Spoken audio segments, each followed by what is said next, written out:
Welcome, weary travelers, to the gentle realm where Hawkins' most extraordinary abilities unfold like whispered secrets in the night. Tonight, we journey through the quiet corridors of psychic power, exploring the supernatural gifts that shaped every soul touched by the darkness beyond our world. From the laboratory's sterile chambers where children discovered impossible talents to the twisted dimensions where ancient entities wielded forces beyond comprehension, we'll trace the delicate threads that connect each power to the hearts that learn to wield them. So settle into your most comfortable sanctuary. Let the soft glow of wonder wash over you, and allow these stories of extraordinary abilities to carry you into peaceful slumber. The photograph that Dr. Martin Brenner keeps locked away in his private files shows a moment that would forever alter the understanding of human consciousness. Captured during those early autumn days of 1970, when a frightened 8-year-old girl named Jane Ives first discovered that her mind possessed the power to move mountains, though she began with something far more modest. A single paper clip resting on a laboratory table that trembled under the weight of her concentrated gaze before sliding 3 inches across the sterile white surface like a whispered, prayer-given physical form. The origins of telekinesis in the Hawkins National Laboratory traced their roots back through decades of government fascination with the untapped potential of human consciousness. Project MKUltra, serving as the shadowy foundation upon which Dr. Brenner built his empire of extraordinary children whose gifts emerged not from natural development, but from chemical enhancement and psychological conditioning that pushed young minds beyond their intended limitations in pursuit of weapons that could win wars without firing a single bullet or crossing a single border. Jane's earliest memories of the white rooms where she spent her childhood were painted in the clinical colors of scientific observation. Her days structured around exercises that began with meditation and evolved into demonstrations of impossible physics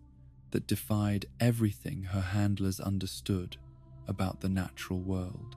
The progression from moving paper clips to lifting coffee cups occurred over months of patient cultivation, each success celebrated with the kind of restrained enthusiasm that characterized adults who viewed miracles as data points rather than expressions of divine mystery. The other numbered children who shared Jane's captivity in those sterile corridors possessed varying degrees of telekinetic ability, their gifts ranging from barely detectable influences over small objects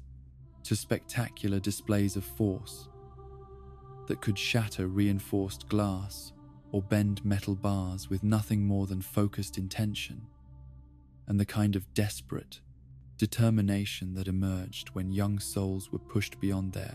natural limits by adults who had forgotten that scientific subjects were also human beings deserving of compassion and protection. 2. Whose gentle nature made him a favorite among the caretakers who staffed the Rainbow Room, could levitate toy blocks with such delicate precision that he often spent his recreational hours building impossible towers that defied gravity while bringing joy to children whose lives contained precious few opportunities for wonder, play. His telekinetic gifts expressed themselves through acts of creation rather than destruction, his mind naturally gravitating toward beauty and harmony, even within the confines of an environment designed to cultivate weapons rather than nurture artistic sensibilities.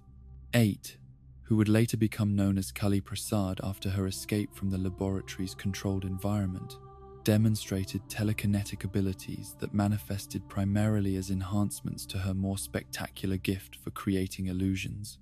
Her mind able to provide physical substance to her visual deceptions by moving objects in coordination with her projected images, in ways that made her tricks indistinguishable from reality to anyone unfortunate enough to become her target. During the exercises that tested her combat potential,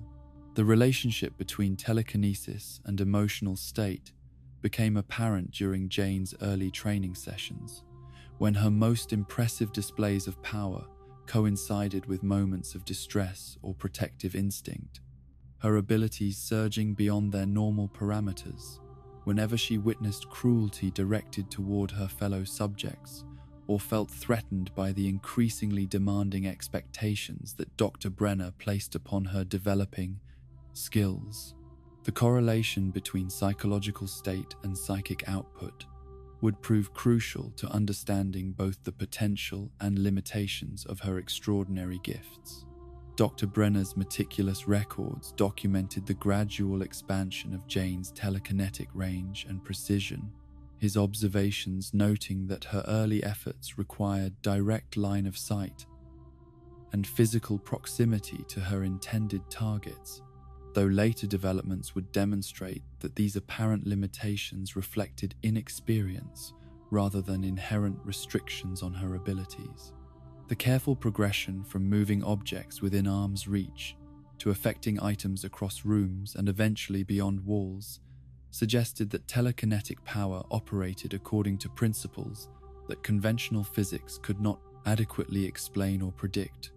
The physical toll that telekinetic exertion extracted from young Jane manifested most visibly through the nosebleeds that accompanied her most strenuous efforts,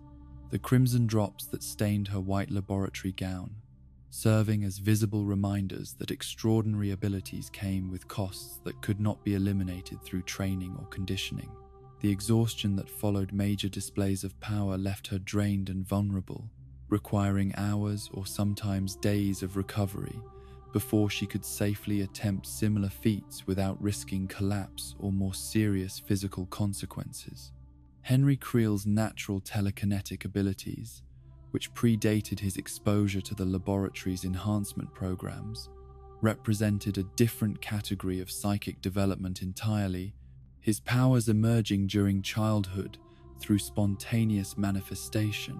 rather than chemical augmentation or psychological conditioning. His early demonstrations of telekinetic force occurred during moments of emotional disturbance. Family photographs, spinning off mantles and windows cracking under the pressure of his unconscious mental influence when domestic tensions reached levels that his sensitive nature could not tolerate without expressing distress through supernatural means. The basement of the Creel house on Maple Street became Henry's first laboratory, the space where he learned to control and direct his emerging abilities through experimentation that began with moving dust motes in afternoon sunbeams and progressed to manipulating larger objects with increasing precision and confidence. His artistic sensibilities influenced his approach to telekinetic development, his mind naturally drawn to creating patterns and symmetries that reflected his aesthetic preferences, rather than focusing solely on the destructive potential that would later characterize his transformation into Vecna. The gentle moments when Jane used her telekinetic gifts for purposes of play and connection, rather than combat or demonstration, revealed the true nature of her character, beneath the conditioning that had shaped her development within the laboratory's controlled environment. The toy ships that she moved through imaginary seas during recreational periods in the Rainbow Room spoke to childhood dreams that survived despite years of training designed to transform her into a weapon rather than nurture her humanity, a natural curiosity about the world beyond the white walls that defined her existence. The pranks that Jane occasionally played on her fellow subjects using subtle applications of telekinetic force demonstrated her developing sense of humor and social connection. Her ability to make pens roll off tables or cause books to fall at precisely the right moments to startle or amuse her companions, providing evidence that her gifts could serve purposes of joy and fellowship rather than merely fulfilling the combat applications that Dr. Brenner's research agenda prioritized above all other considerations. The protective instincts that drove Jane's most spectacular displays of telekinetic power emerged most clearly during situations when she perceived threats to people she cared about.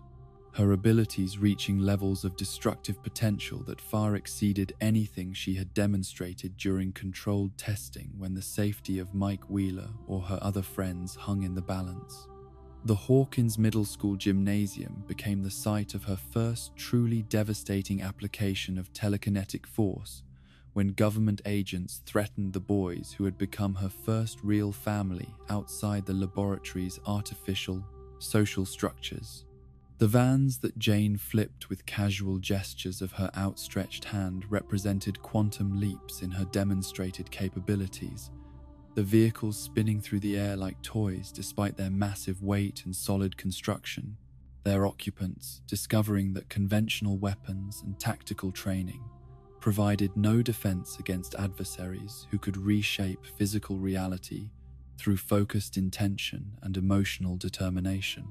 These moments marked her transformation from frightened experimental subject to formidable protector whose loyalty to her chosen family outweighed any conditioning that her captors had attempted to instill. The evolution of Jane's relationship with her telekinetic abilities reflected her growing understanding that extraordinary gifts carried extraordinary responsibilities.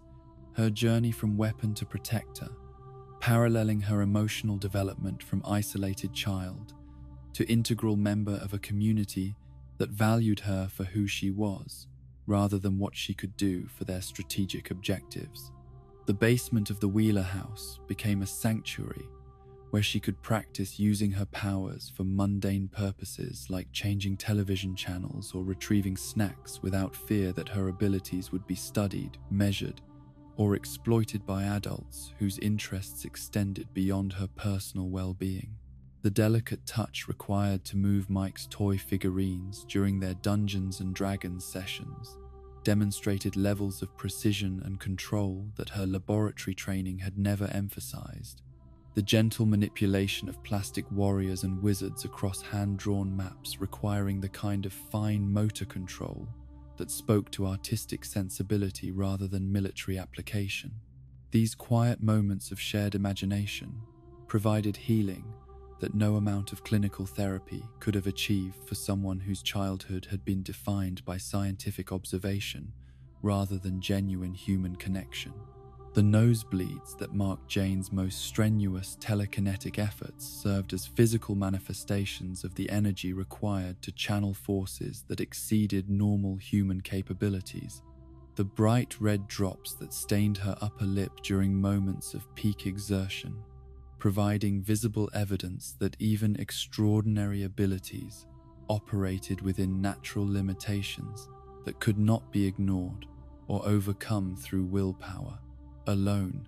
The headaches that followed major displays of power reminded her that her gifts came with costs that needed to be carefully managed to prevent serious injury or permanent damage to her developing physiology.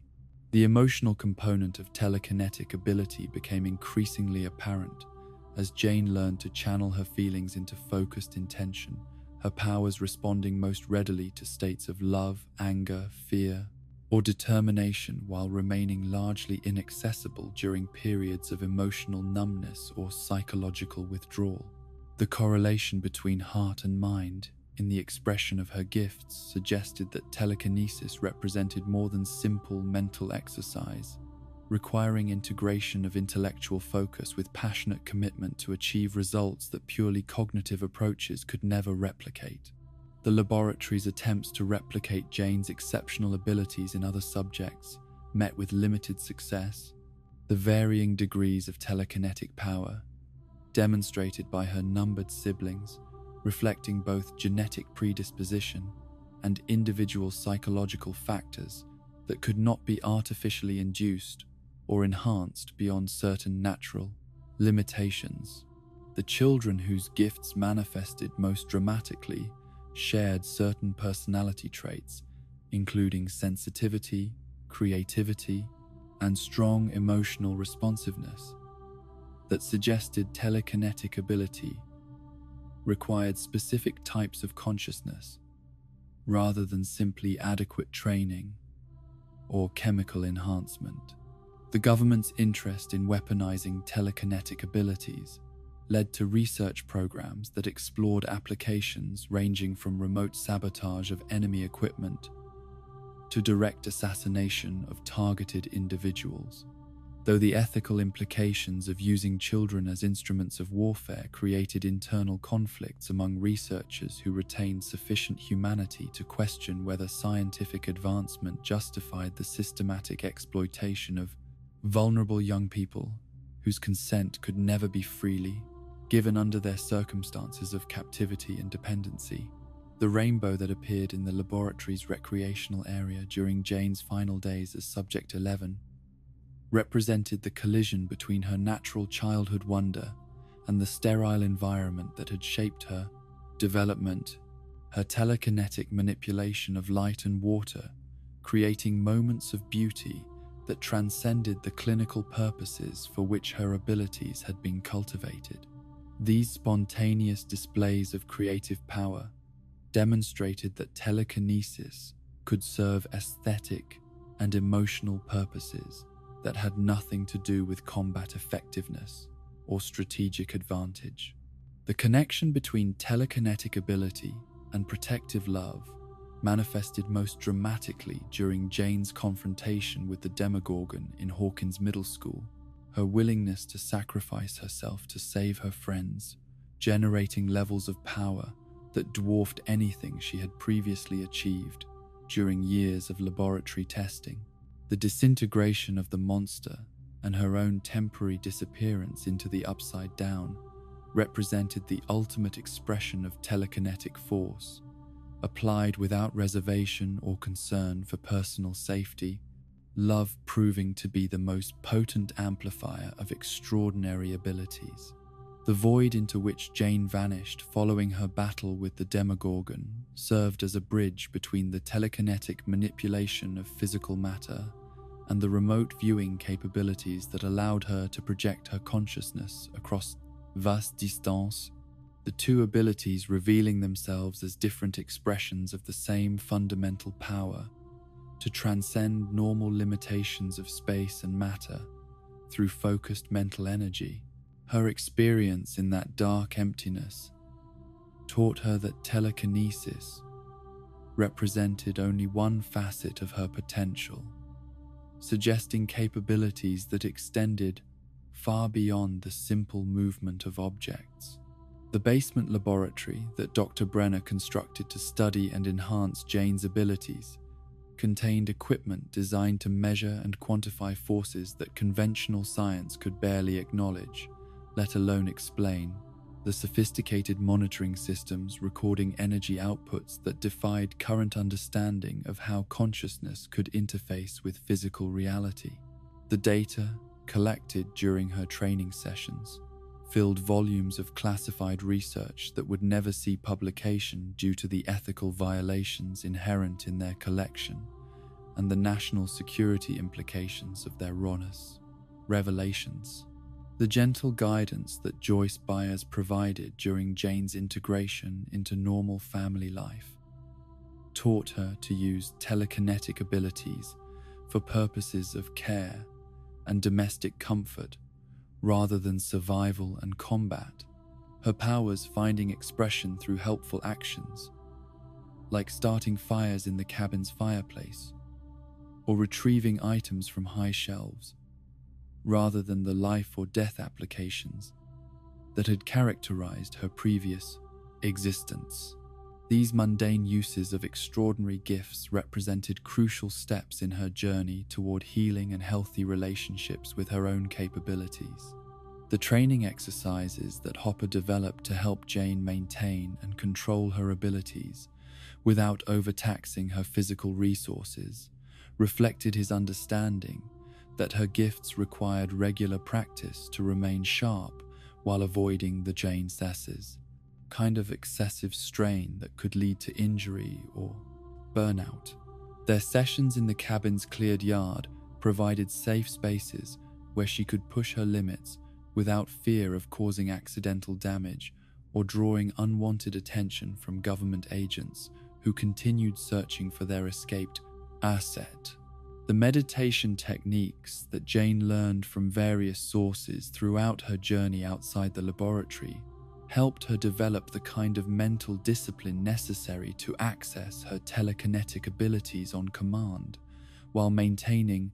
emotional equilibrium that prevented her powers from being triggered by stress or anger in ways that might endanger innocent bystanders. The breathing exercises and visualization practices that supported her psychic development demonstrated that extraordinary abilities required ordinary foundations of self-awareness and emotional regulation. The moment when Jane finally learned to combine telekinetic force with flight represented the ultimate evolution of her relationship with gravity and space. Her ability to lift herself through focused mental energy, opening possibilities for movement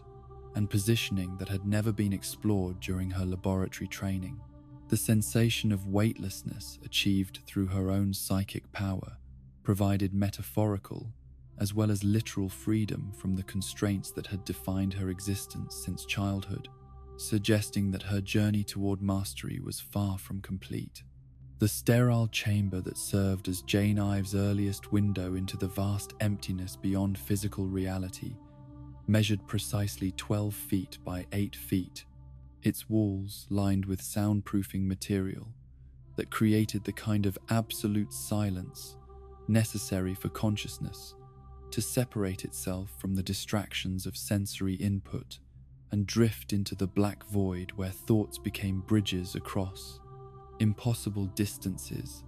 and photographs transformed into doorways leading directly into the lives of people who existed far beyond the reach of conventional human perception. The sensory deprivation tank that dominated the center of Dr. Brenner's most classified laboratory contained precisely 10 inches of salt water heated to exact body temperature, the saline solution designed to eliminate the sensation of physical boundaries, while Jane floated in darkness so complete that her mind had no choice but to turn inward, seeking stimulation in realms that existed beyond the 5 senses that normally anchored human consciousness to the immediate present and local surroundings. Terry Ives' original experiences with remote viewing during her volunteer participation in what she believed was legitimate psychological research at Indiana University had opened pathways in her consciousness that would later manifest in her daughter's extraordinary abilities. The pharmaceutical enhancements and meditation techniques that the government researchers employed, creating permanent alterations in her brain chemistry that allowed her mind to slip free from the constraints of linear time and geographical space. The black emptiness that Jane first encountered during her earliest training sessions felt less like a destination than a journey through territories that existed between waking and sleeping, between thought and reality, between self and other, the void revealing itself as a realm where consciousness could travel unencumbered by physical limitations while maintaining enough coherence to observe, remember, and sometimes interact with the people and places that her handlers instructed her to find. The photographs that served as Jane's anchors during remote viewing sessions contained more than simple visual information, each image carrying within its chemical emulsion traces of the emotional energy and psychic resonance that connected it to living subjects, the paper and ink becoming conduits through which her consciousness could travel backward through time to the moment of capture and forward into the present circumstances of whoever had been photographed. The delicate process of entering the void required Jane to surrender her normal sense of self while maintaining enough individual identity to remember her mission and return safely to her physical body. The balance between dissolution and coherence, demanding levels of mental discipline that few adults could achieve, and that children typically developed only under extraordinary circumstances that pushed their capabilities far beyond natural developmental stages. The first successful remote viewing session that Jane completed during her early years in the laboratory involved locating a missing research assistant who had disappeared from the facility under suspicious circumstances, her mind drifting through the void until she found the man hiding in a motel room 3 states away, his fear and desperation bleeding through the psychic connection, like emotional static that left her shaken and confused about the difference between her feelings and his. The whispered conversations that Jane learned to conduct across vast distances through the void required techniques that Dr. Brenner's researchers had developed through years of experimentation with subjects who possessed varying degrees of psychic sensitivity, the ability to project thoughts and receive responses, opening possibilities for espionage and intelligence gathering that traditional surveillance methods could never match in terms of both range and invisibility. The evolution of Jane's remote viewing abilities proceeded from simple observation to limited interaction as her confidence and skill developed through countless training sessions that pushed her consciousness farther and farther from her physical body, each successful mission expanding her understanding of what was possible when human awareness freed itself from the normal restrictions that kept most people anchored to their immediate surroundings and temporal circumstances. The connection that Jane established with her catatonic mother during one of her most emotionally charged remote viewing sessions created a bridge between 2 minds that had been artificially separated by government intervention and medical procedures designed to erase memories that might compromise classified research programs. Terry's consciousness reaching out from her damaged state to touch her daughter's psyche with fragments of love and recognition that had survived electroshock therapy and pharmaceutical intervention. The phrase, "breathe, sunflower, breathe," that Terry repeated endlessly during her catatonic episodes carried across the void to Jane's consciousness during moments when her remote viewing sessions brought her close to her mother's mental location. The repeated words serving as a lifeline that connected daughter to mother, despite the physical separation and medical conditions that had made normal communication impossible for years. The rainbow that Terry visualized during her brief moments of lucidity appeared in Jane's remote viewing experiences as a symbol of hope and maternal love that transcended the clinical environment where both had suffered under Dr. Brenner's research protocols. The spectrum of colors serving as a code that only the 2 of them understood, and that represented memories of a life together that had been stolen before it could properly begin. The Russian phrases that Terry incorporated into her repetitive vocalizations reflected fragments of intelligence information that she had encountered during her original participation in the research programs, her damaged mind preserving and broadcasting classified details that government agents would have killed to recover if they had understood the significance of her seemingly random utterances during medical examinations. The void's geography shifted and changed according to Jane's emotional state and the nature of her assigned targets, sometimes appearing as endless black emptiness punctuated only by distant figures standing like islands in an ocean of nothingness. Other times manifesting as corridors and rooms that seemed to correspond to the mental landscapes of the people she was seeking to observe or contact. The vulnerability that Jane experienced while projecting her consciousness through the void left her physical body defenseless and unaware of immediate threats. The separation between mind and flesh, creating opportunities for enemies to attack or capture her, while she wandered through psychic territories that existed far beyond the reach of normal protective instincts or defensive reflexes. The electromagnetic interference that Jane's remote viewing sessions created in laboratory equipment reflected the enormous amounts of psychic energy required to maintain consciousness coherence across vast distances. The sensitive monitoring devices, registering fluctuations and anomalies that conventional science could not adequately explain or predict, despite years of careful observation and measurement. The headaches that followed Jane's most strenuous remote viewing exercises resulted from the mental strain of maintaining awareness in two different locations simultaneously, her brain struggling to process information from both her physical senses and her projected consciousness while managing the complex task of navigating through territories that operated according to rules very different from those governing normal human experience. The temperature variations that occurred in Jane's immediate vicinity during remote viewing sessions suggested that consciousness, projection, involved forms of energy manipulation that affected local environmental conditions, cold spots and electromagnetic anomalies appearing around her body while her mind traveled through the void in search of designated targets or exploration of previously unknown psychic territories. The laboratory's attempts to enhance Jane's remote viewing capabilities through pharmaceutical intervention produced mixed results that sometimes amplified her abilities beyond controllable limits, while other times created interference that made accessing the void nearly impossible. The delicate brain chemistry required for consciousness projection proving resistant to artificial enhancement through drugs or medical procedures. The communication protocols that Dr. Brenner developed for Jane's remote viewing missions included specific phrases and mental techniques designed to help her maintain contact with laboratory personnel while her consciousness explored distant locations, the carefully structured procedures serving as psychological anchors that prevented her from becoming lost in the void's endless expanse of possibility and confusion.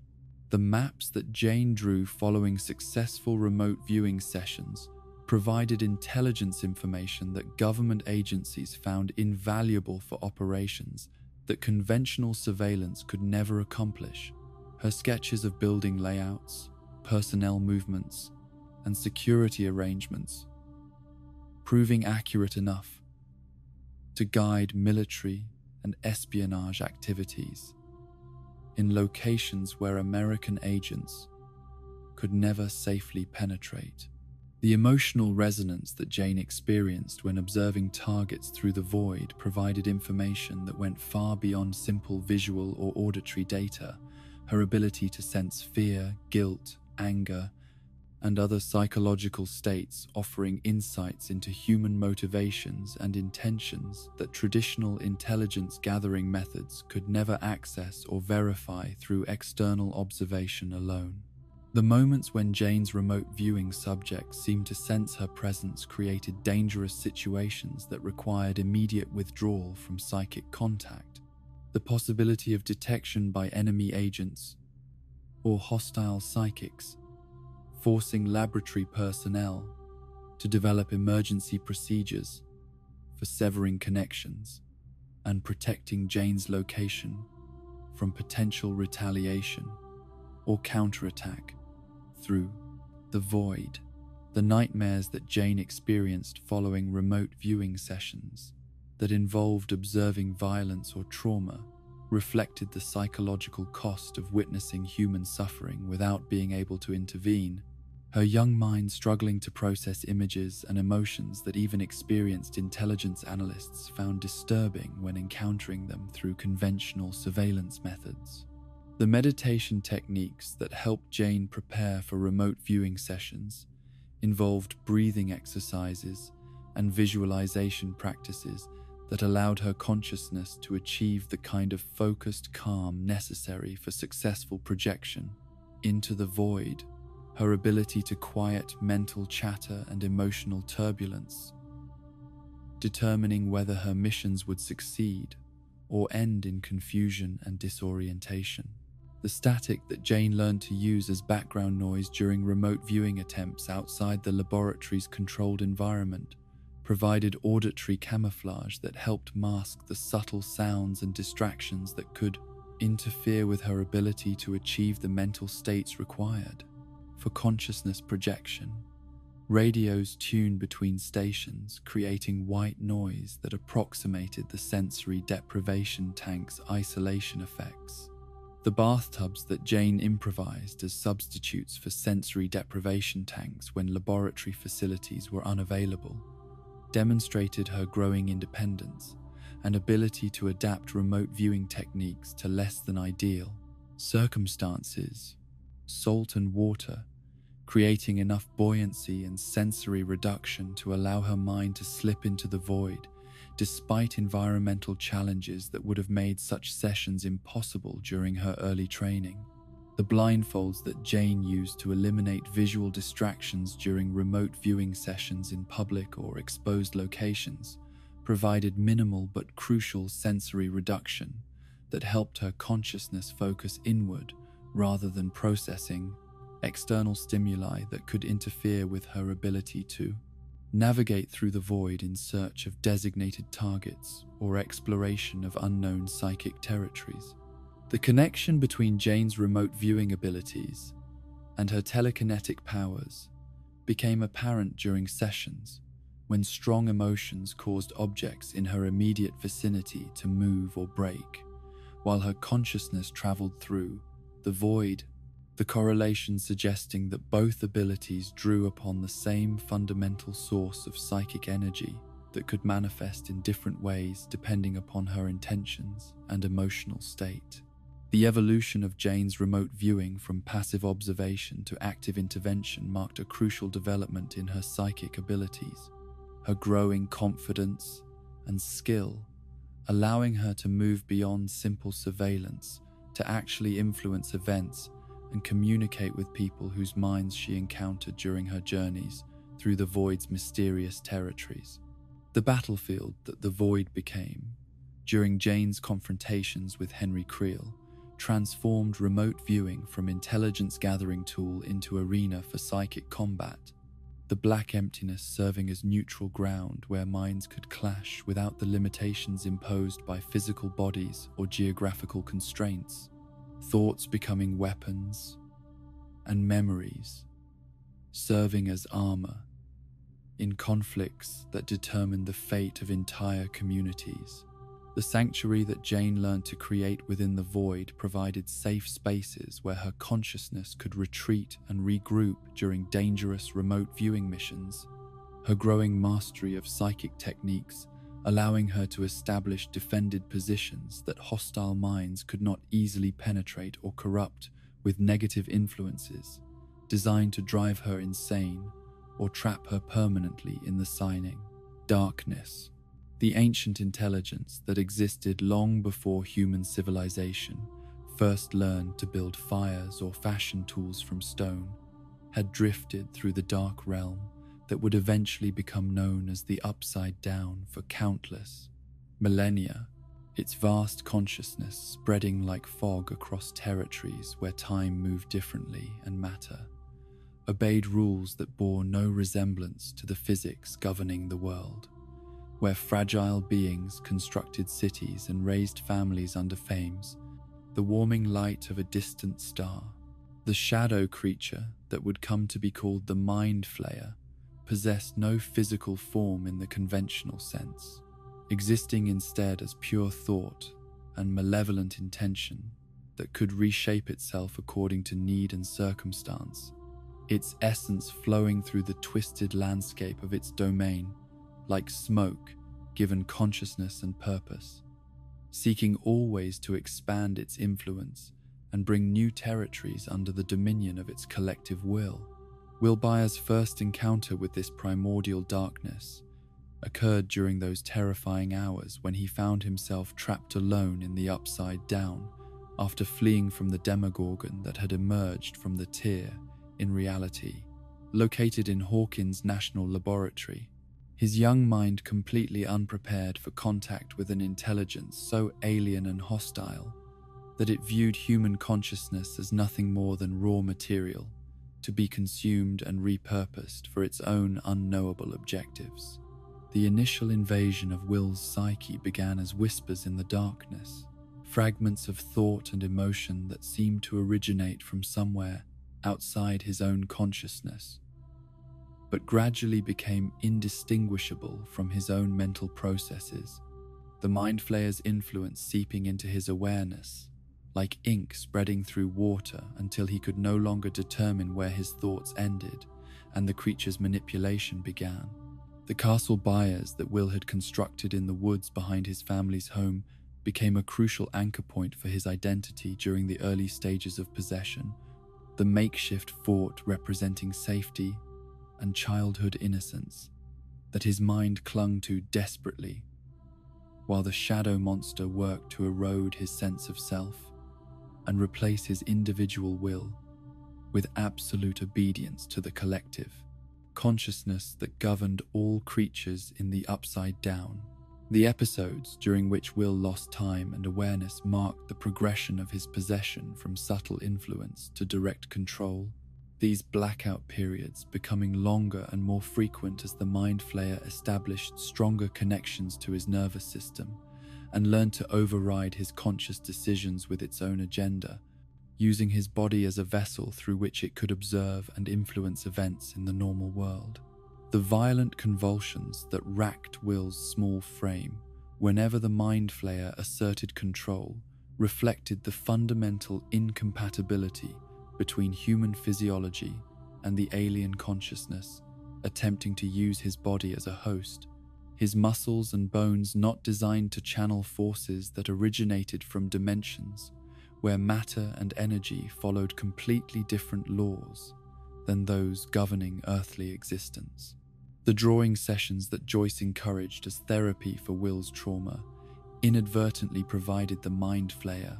with opportunities to communicate information about Hawkins' tunnel system and the spreading network of vines and tendrils that connected the Upside Down to strategic locations. Throughout the town, his unconscious sketches revealing intelligence that no human child should have possessed about underground geographical features that existed primarily in the parallel dimension. The now memories that Will experienced during his possession created confusion about which experiences belonged to his own life and which had been implanted by the shadow creature using his consciousness as a viewing screen. These false recollections of events in the Upside Down mixing with his actual memories until he could no longer trust his own mind to distinguish between reality and manipulation. The Morse code messages that Will tapped out during moments when he briefly regained control of his motor functions represented desperate attempts to communicate with his family and friends, while the Mind Flayer's attention was focused elsewhere, his fingers spelling out warnings and pleas for help in the only form of communication that the possessing entity had not yet learned to monitor or prevent. The burning of the tunnel system beneath Hawkins created feedback through the hive-mind connection that caused Will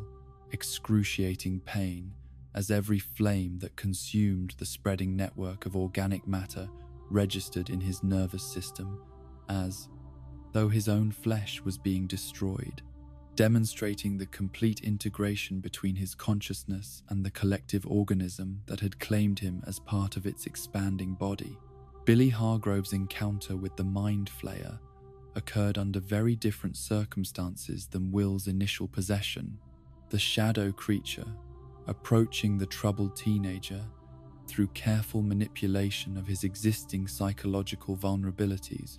rather than the random victimization that had characterized its earlier attempt to claim a human host, suggesting that experience had taught it more sophisticated strategies for infiltration and control. The sauna test that the children devised to determine whether Billy had been possessed revealed the Mind Flayer's growing ability to maintain its host's normal behavior patterns while secretly using their body for reconnaissance and sabotage, the creature having learned from its experience with Will that obvious changes in personality and behavior patterns would alert potential enemies to the existence of the possession and trigger countermeasures. The lifeguard chair at Hawkins Community Pool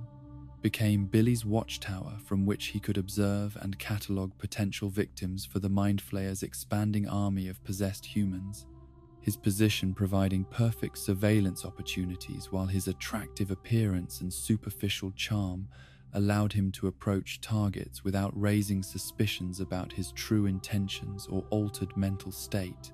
The steel mill where Billy's father worked represented the industrial landscape that had shaped his childhood trauma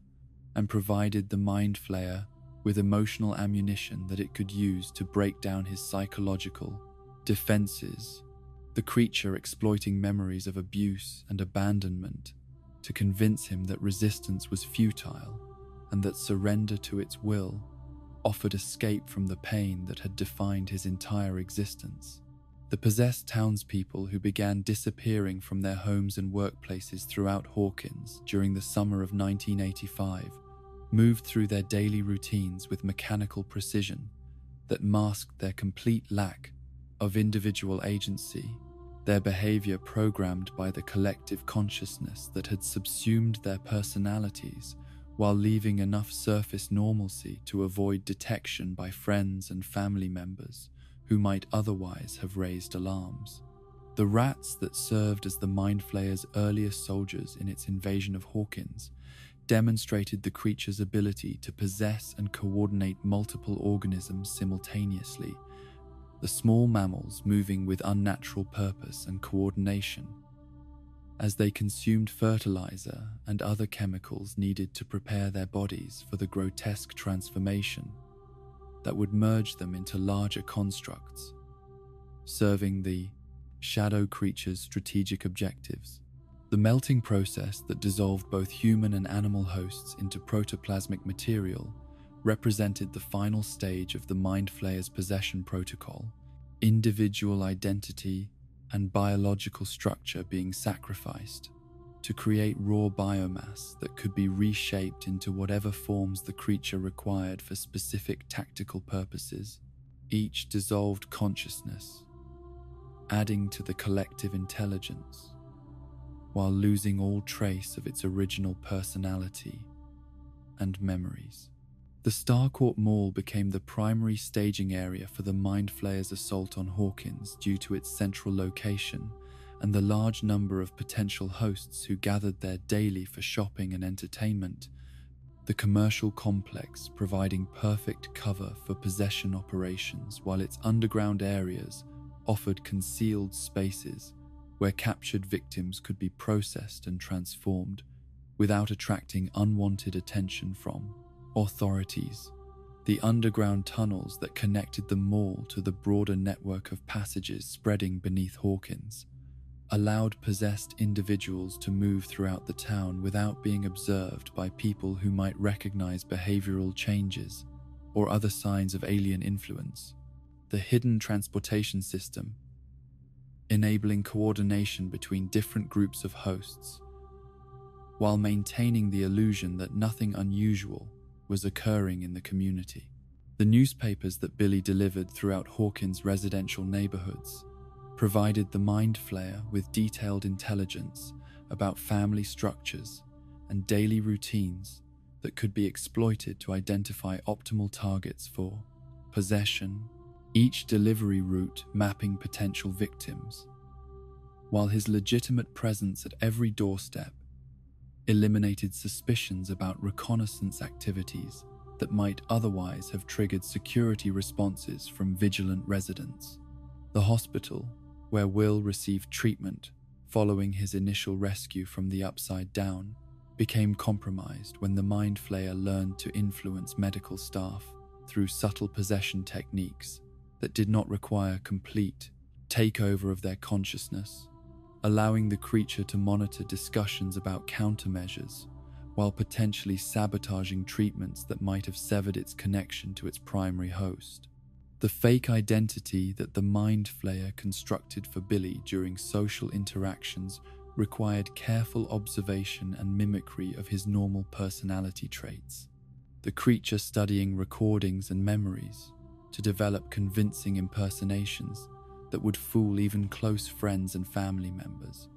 while gradually introducing subtle changes that served its strategic objectives without triggering suspicions about possession. The swimming pool at Hawkins Community Pool served multiple functions in the Mind Flayer's infiltration strategy, providing a central location where Billy could observe potential victims, while the chemical-treated water offered opportunities to introduce biological agents that might weaken human immune systems and make targets more susceptible to possession attempts that would otherwise be rejected by healthy psychological defense mechanisms. The nightmares that Will continued experiencing long after his apparent recovery from possession reflected ongoing connections between his consciousness and the Mind Flayer's collective awareness, these disturbing dreams serving as windows through which the creature could continue monitoring events in Hawkins, while potentially re-establishing stronger influence over his thoughts and actions when circumstances became favorable for renewed control attempts. The true memories that Billy recovered during his final confrontation with Eleven at Starcourt Mall demonstrated that complete possession was never totally successful in erasing human identity and emotion. Fragments of authentic personality surviving beneath layers of alien influence until extreme circumstances created opportunities for the original consciousness to reassert itself through acts of love and sacrifice that the Mind Flayer could not predict or prevent. The mother whose face Billy remembered from his childhood in California provided the emotional anchor that allowed him to resist the Mind Flayer's control for long enough to protect Eleven from the creature's final desperate attack. His sacrifice proving that human connections and memories of love possessed power that transcended physical possession and could overcome even the most sophisticated forms of psychological manipulation and control. The biomass creature that emerged from the dissolved remains of dozens of possessed humans and animals represented the Mind Flayer's ultimate expression of collective consciousness made manifest in physical form. Individual identities completely subsumed into a single organism that possessed the memories and capabilities of all its component parts, while serving the alien intelligence's strategic objectives with perfect coordination and unwavering dedication. The mall's food court became the arena for the final confrontation between human resistance and the Mind Flayer's possessed army. The commercial space transformed into a battlefield where individual consciousness fought against collective domination, while the fate of Hawkins and potentially the entire world hung in the balance. Each person present forced to choose between surrender and resistance against forces that seemed impossible to defeat through conventional means. The girl who would become known as 8 had learned to see beyond the boundaries of what most people considered real, long before Dr. Brenner's researchers discovered her extraordinary gift for reshaping perception itself. Her childhood in London marked by moments when the world around her seemed to shimmer and change according to her deepest fears and most desperate wishes. Though she had no understanding then that her mind possessed the power to project visions so convincing that they could fool every sense and drive observers to panic or wonder, depending upon her intentions and emotional state. Kali Prasad's earliest memories of family life in England carried the warmth of parents who had immigrated from India with dreams of providing their daughter with opportunities that their homeland could not offer. Their small flat above a corner shop filled with the aromatic spices and gentle music that connected them to traditions spanning generations while they worked to establish new roots in a country that sometimes welcomed their contributions, and other times regarded their presence with suspicion born from ignorance and fear. The afternoon when government agents arrived at the Prasad family's door with official documents and reassuring explanations about educational opportunities for gifted children marked the beginning of Kaylee's journey into the bidding, sterile white corridors of Hawkins National Laboratory. Her parents' trust in authority figures and their desire to see their daughters succeed, making them vulnerable to deceptions that promised advancement while delivering captivity disguised as scientific research. The transport van that carried 8-year-old Kali across the Atlantic Ocean to her new life in Indiana contained other children who had been similarly collected from families throughout Europe and Asia, each young passenger possessing unusual abilities that government researchers hoped to study, enhance, and ultimately weaponize for purposes that had nothing to do with the educational benefits and psychological testing that had been promised to parents who would never see their children again. The Rainbow Room that served as recreational space for the numbered subjects in Hawkins National Laboratory became Carly's first introduction to the artificial family structure that Dr. Brenner had designed to provide emotional stability for children whose natural support systems had been severed by official intervention. Though the manufactured warmth of this controlled environment could never replace the authentic love and cultural connection that she had lost when agents separated her from everything familiar and comforting. The illusions that began manifesting during Kaylee's early training sessions started as simple alterations of color and shadow that made white walls appear decorated with patterns from her memories of home, her unconscious projections creating visual representations of the spices, textiles, and architectural details that had surrounded her childhood, before sterile corridors and clinical observation replaced family dinners and bedtime stories told in languages that contained poetry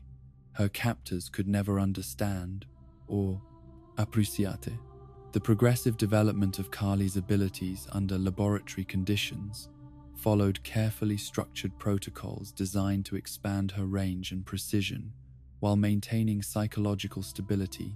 necessary for optimal performance. During increasingly complex demonstrations of perceptual manipulation, each successful exercise building toward applications that would serve intelligence, gathering, and psychological warfare, rather than the personal healing and cultural expression that her gifts might have provided under different circumstances. The subject, designated as 8, learned to create walls where none existed by projecting visual barriers so convincing that approaching individuals would stop short rather than risk collision with obstacles that registered as completely solid despite having no physical substance, her illusions affecting not only sight but also the spatial reasoning that normally guided human movement through familiar environments that suddenly became mazes of phantom architecture. The spiders that Carly could make appear to crawl across someone's skin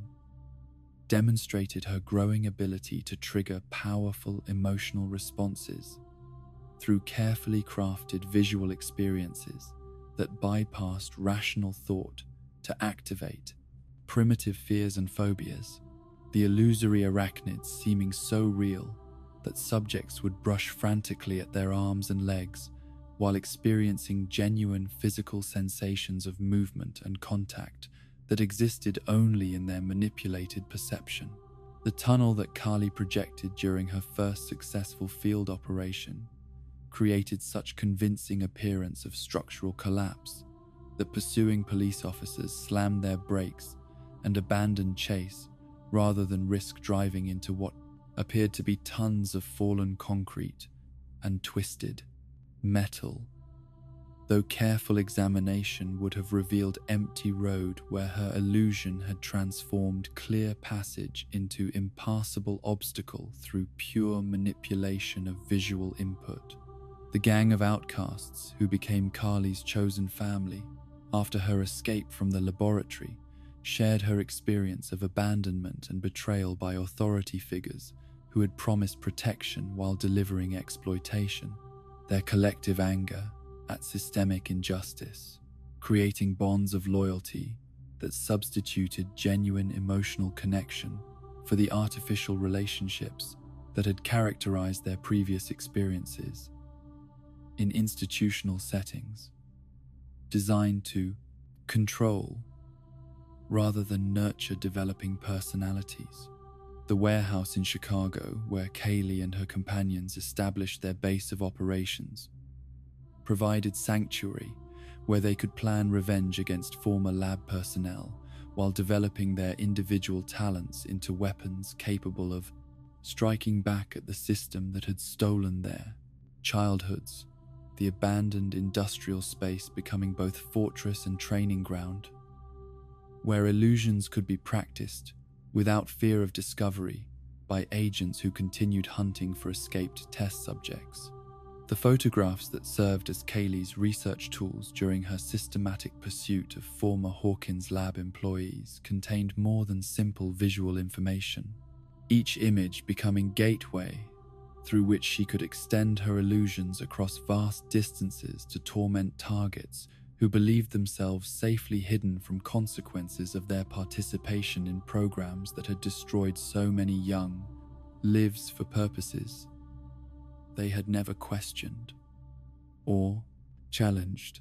The justice that Carly pursued through her campaign of psychological warfare against lab personnel represented her attempt to balance scales that had been weighted against vulnerable children by adults who had chosen career advancement over basic human decency,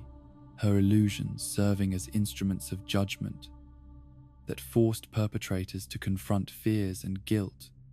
that they had spent years suppressing through rationalization and willful ignorance of their victims' suffering.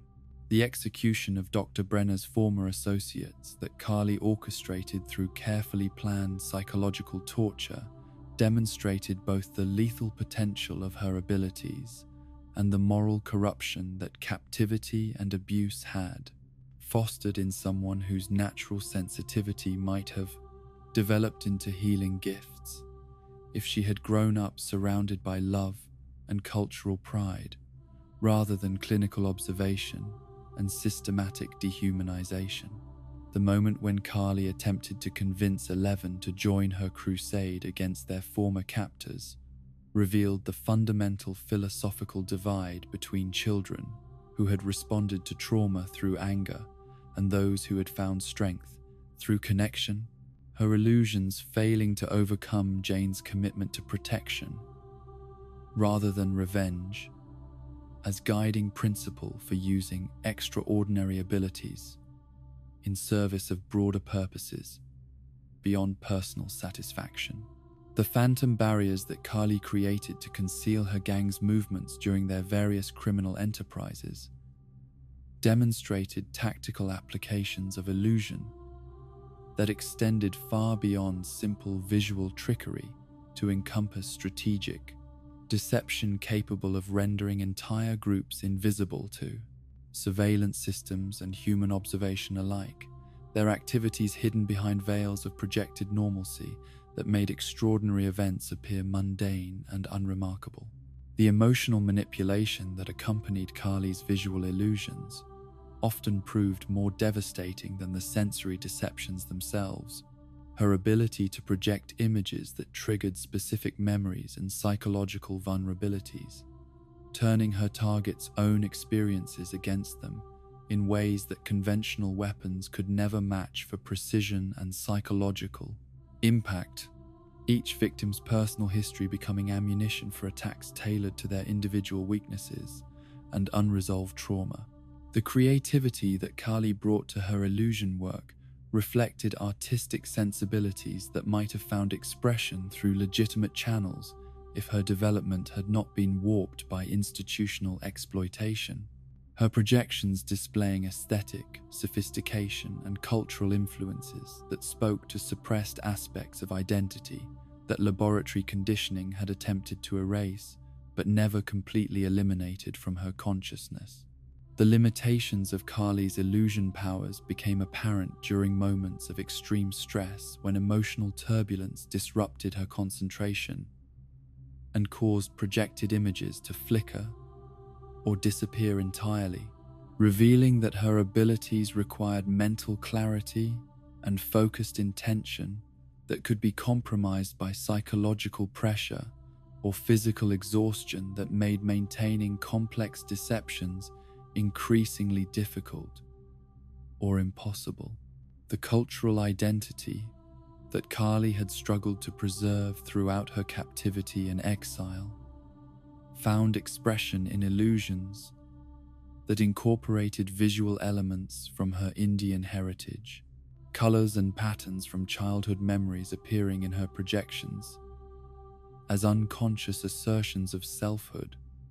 that institutional conditioning had never completely suppressed, despite years of systematic attempts to erase individual background and replace it with standardized laboratory persona. The loneliness that drove Carly to seek Jane's companionship reflected her understanding that shared experience of laboratory trauma created bonds that could transcend differences in philosophy and approach to dealing with their Bayesian past. Her desperate hope that reuniting with another survivor might provide emotional healing,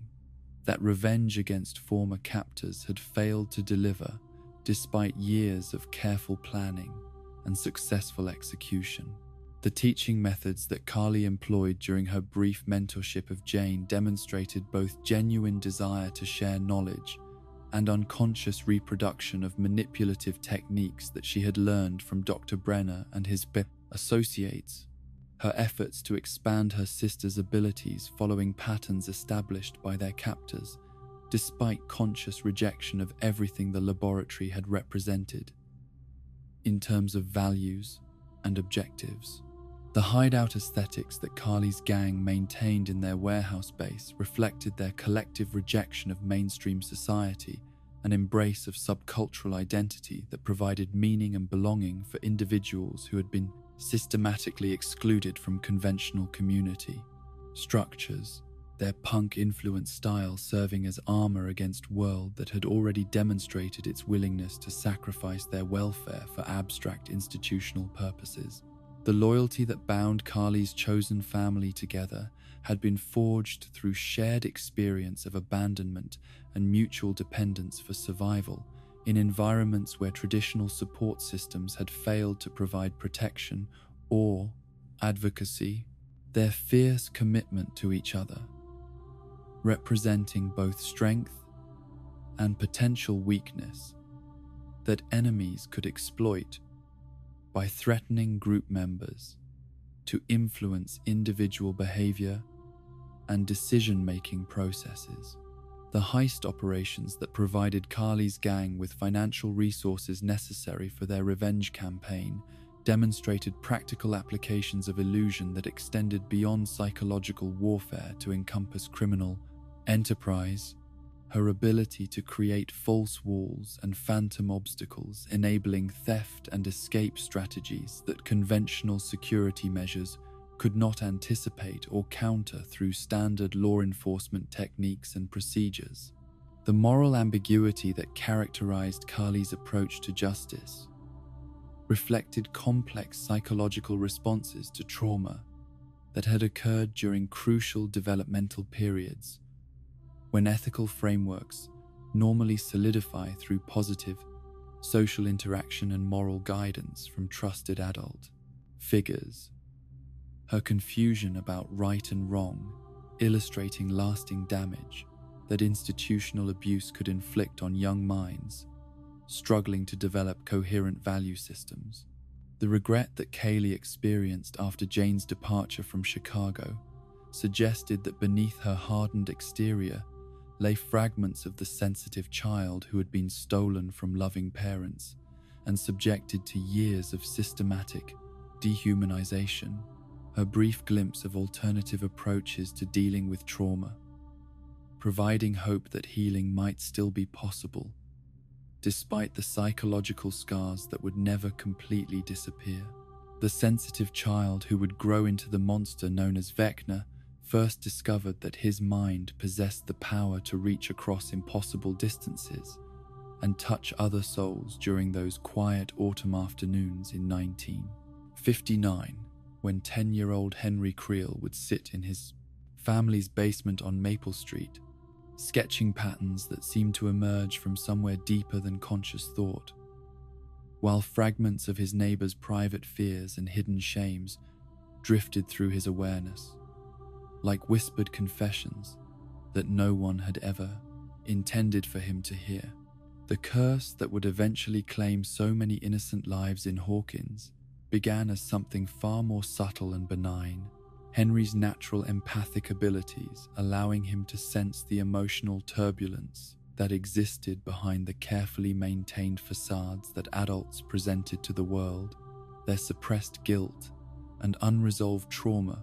bleeding through the psychic barriers that most people maintained unconsciously to protect their inner lives from external observation and judgment. The basement workshop where Henry spent increasing amounts of time during his final months of apparent normalcy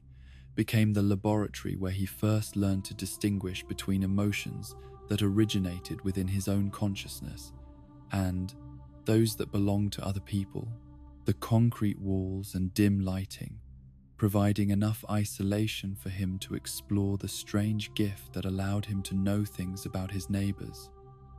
that even their closest friends and family members had never suspected or discovered. The progression from passive reception of psychic information to active intrusion into other minds occurred gradually during Henry's adolescence as his natural abilities strengthened and his understanding of their potential applications expanded beyond simple observation to encompass manipulation and control. The realization that he could influence other people's thoughts and emotions providing him with sense of power that his previous experiences with social rejection and family dysfunction had never allowed him to feel. The careful selection of victims that would characterize Vecna's later methodology had its origins in Henry's childhood observations of human weakness and vulnerability, his enhanced perception revealing the specific fears and traumas that could be exploited to break down psychological defenses and leave targets helpless against influences that conventional therapy or medical intervention could never adequately address or cure. Chrissy Cunningham's struggle with her mother's relentless criticism about her physical appearance provided Henry with perfect example of how parental cruelty could create psychological wounds that never properly healed despite outward success and social acceptance. Her eating disorder and body dysmorphia representing exactly the kind of self-destructive pattern that could be amplified into complete mental breakdown through careful application of targeted psychic pressure. The visions that Chrissy experienced during her final days reflected Henry's sophisticated understanding of how guilt and shame could be weaponized against people whose surface confidence masked deeper insecurities about their worth and lovability. Her hallucinations of her mother's voice becoming increasingly harsh and condemning until the boundary between memory and present reality dissolved entirely under the weight of accumulated psychological trauma. Fred Benson's involvement in a fatal automobile accident during his teenage years created the kind of unresolved guilt that Henry recognized as ideal foundation for psychological manipulation. The young journalist's attempts to suppress his responsibility for another person's death, providing emotional ammunition that could be used to destroy his mental stability through systematic reinforcement of self-blame and moral condemnation. The nightmares that plagued Fred during his final weeks alive demonstrated Henry's growing ability to blur the lines between sleeping and waking consciousness, his invasive influence, making it impossible for his target to find refuge in sleep, while simultaneously preventing normal daily activities from providing distraction or relief from the mounting pressure of psychological torture that intensified with each passing hour. Max Mayfield's complicated grief following Billy Hargrove's death in the battle against the Mind Flayer at Starcourt Mall represented exactly the kind of emotional vulnerability that Henry had learned to exploit during his years of observation and experimentation. Her survivor, guilt and anger at her stepbrother's sacrifice, creating psychological wounds that could be systematically reopened and infected with doubt about her own worth and right to continue living. The isolation that Max imposed upon herself during the months following Billy's death made her an ideal target for Henry's psychological warfare. Her withdrawal from friends and family, removing the social support systems that might have provided protection against the kind of sustained mental assault that required complete access to his victim's consciousness,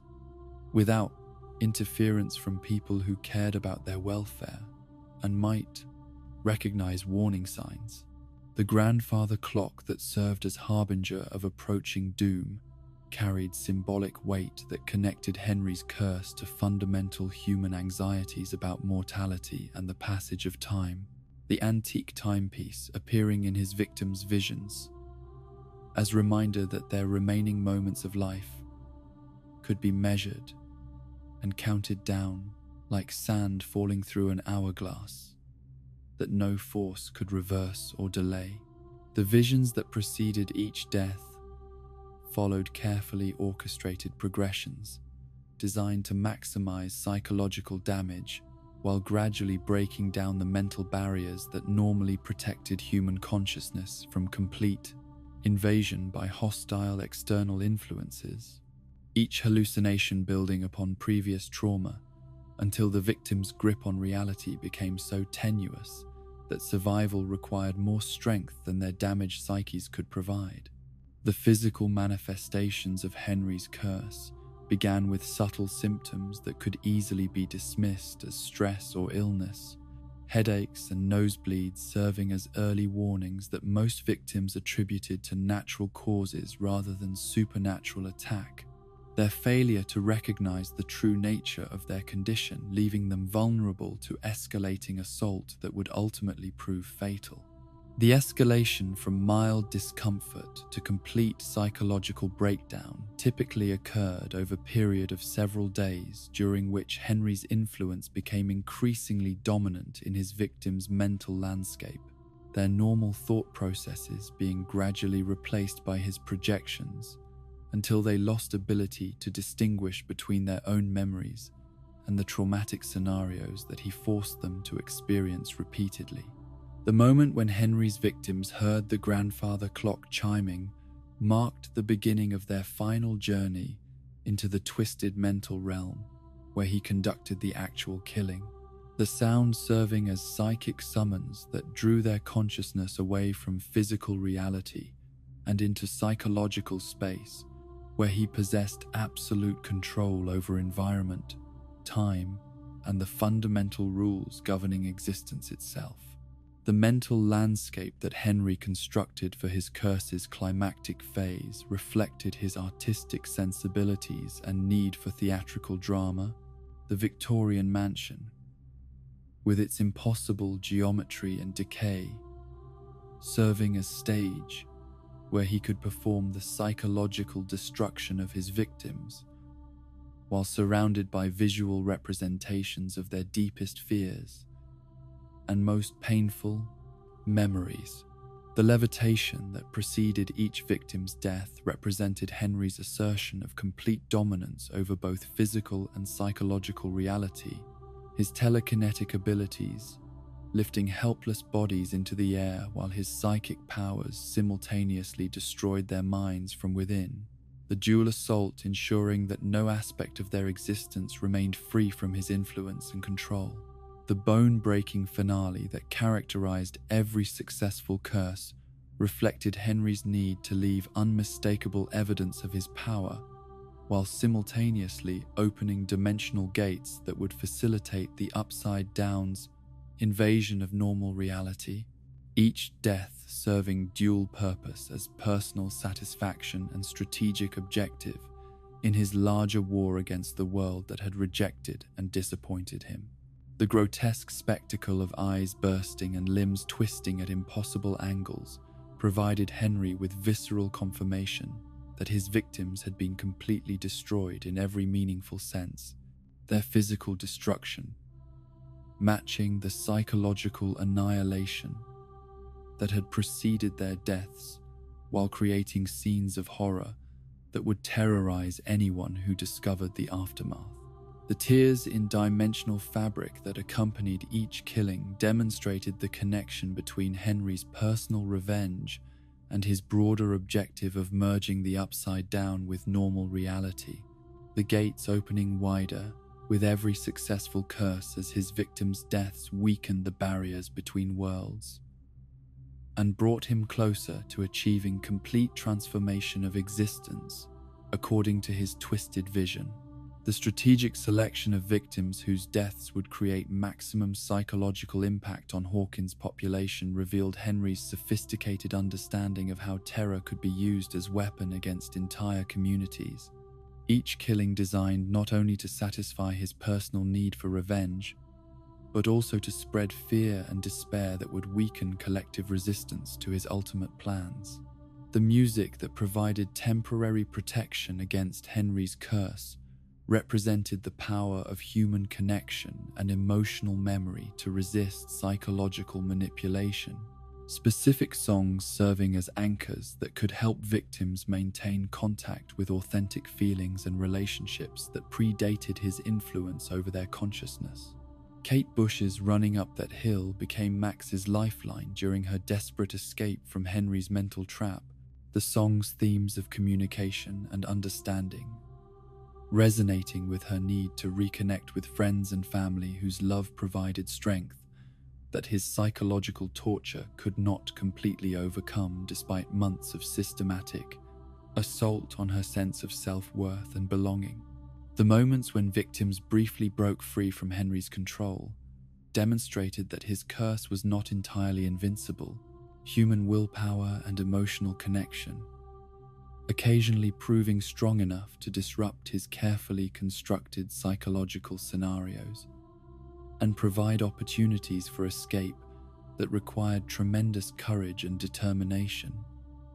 2. Successfully exploit. The physical exhaustion that followed successful resistance to Henry's curse reflected the enormous energy required to maintain individual consciousness against sustained assault from hostile psychic forces. Victims who survived their encounters often suffering lasting damage that made them vulnerable to future attacks or psychological problems that conventional therapy could not adequately address.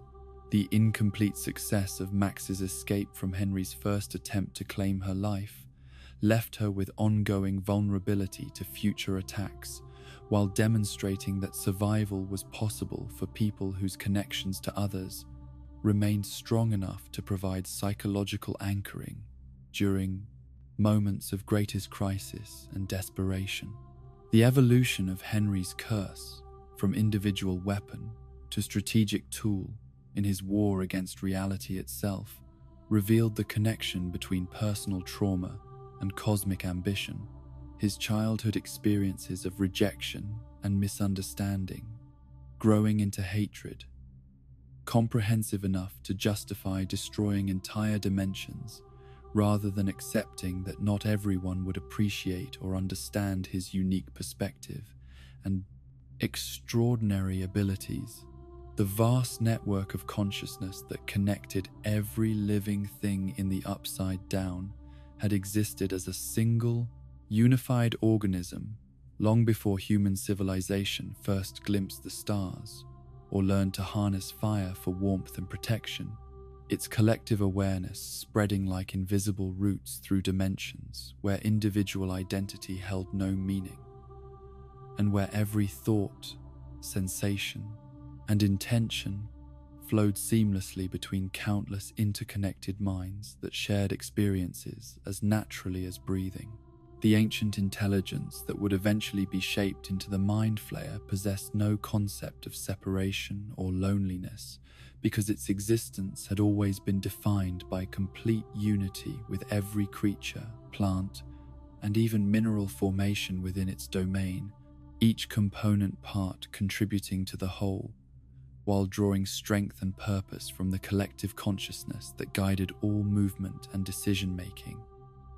according to principles that transcended individual survival or personal desire.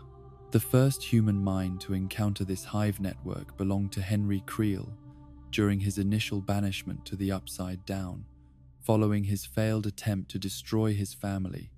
and escape the constraints of a world that had never understood or appreciated his extraordinary gifts. his consciousness touching the edges of something so vast and alien that it challenged every assumption he had ever made about the nature of thought and identity. The transformation that Henry underwent during his early years in the Upside Down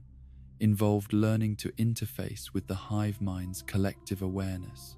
while maintaining enough individual identity to serve as focal point and directing intelligence for creatures that had never previously possessed unified purpose or strategic coordination, his human consciousness providing the network with ambition and methodology that pure instinct could never have developed.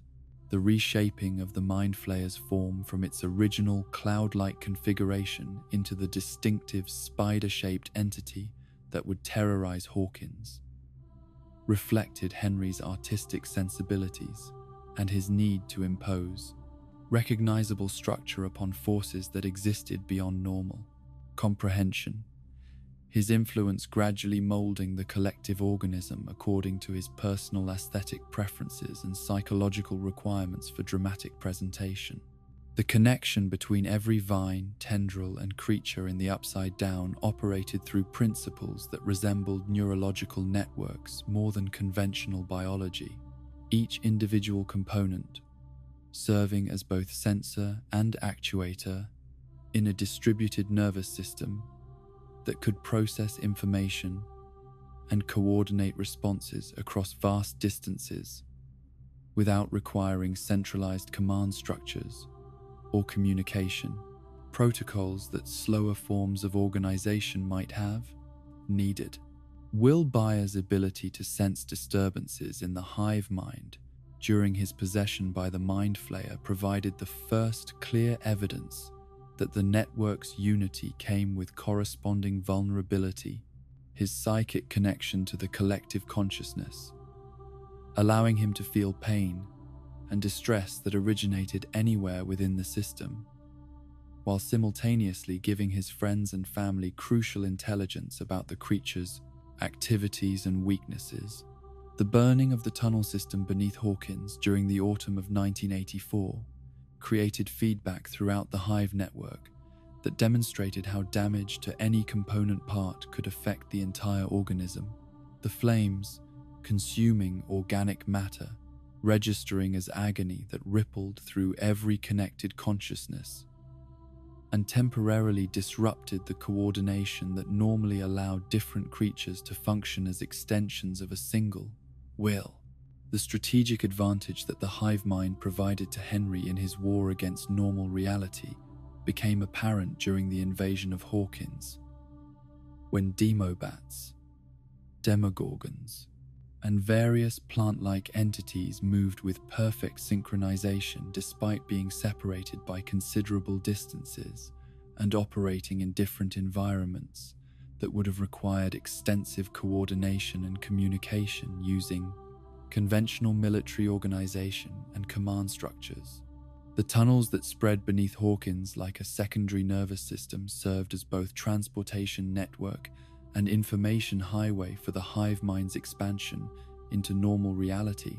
The organic passages allowing creatures to move unseen between strategic locations, while simultaneously providing conduits through which the collective consciousness could extend its influence and gather intelligence about human activities and defensive preparations. The vines that detected Nancy Wheeler, Steve Harrington, Robin Buckley, and Eddie Munson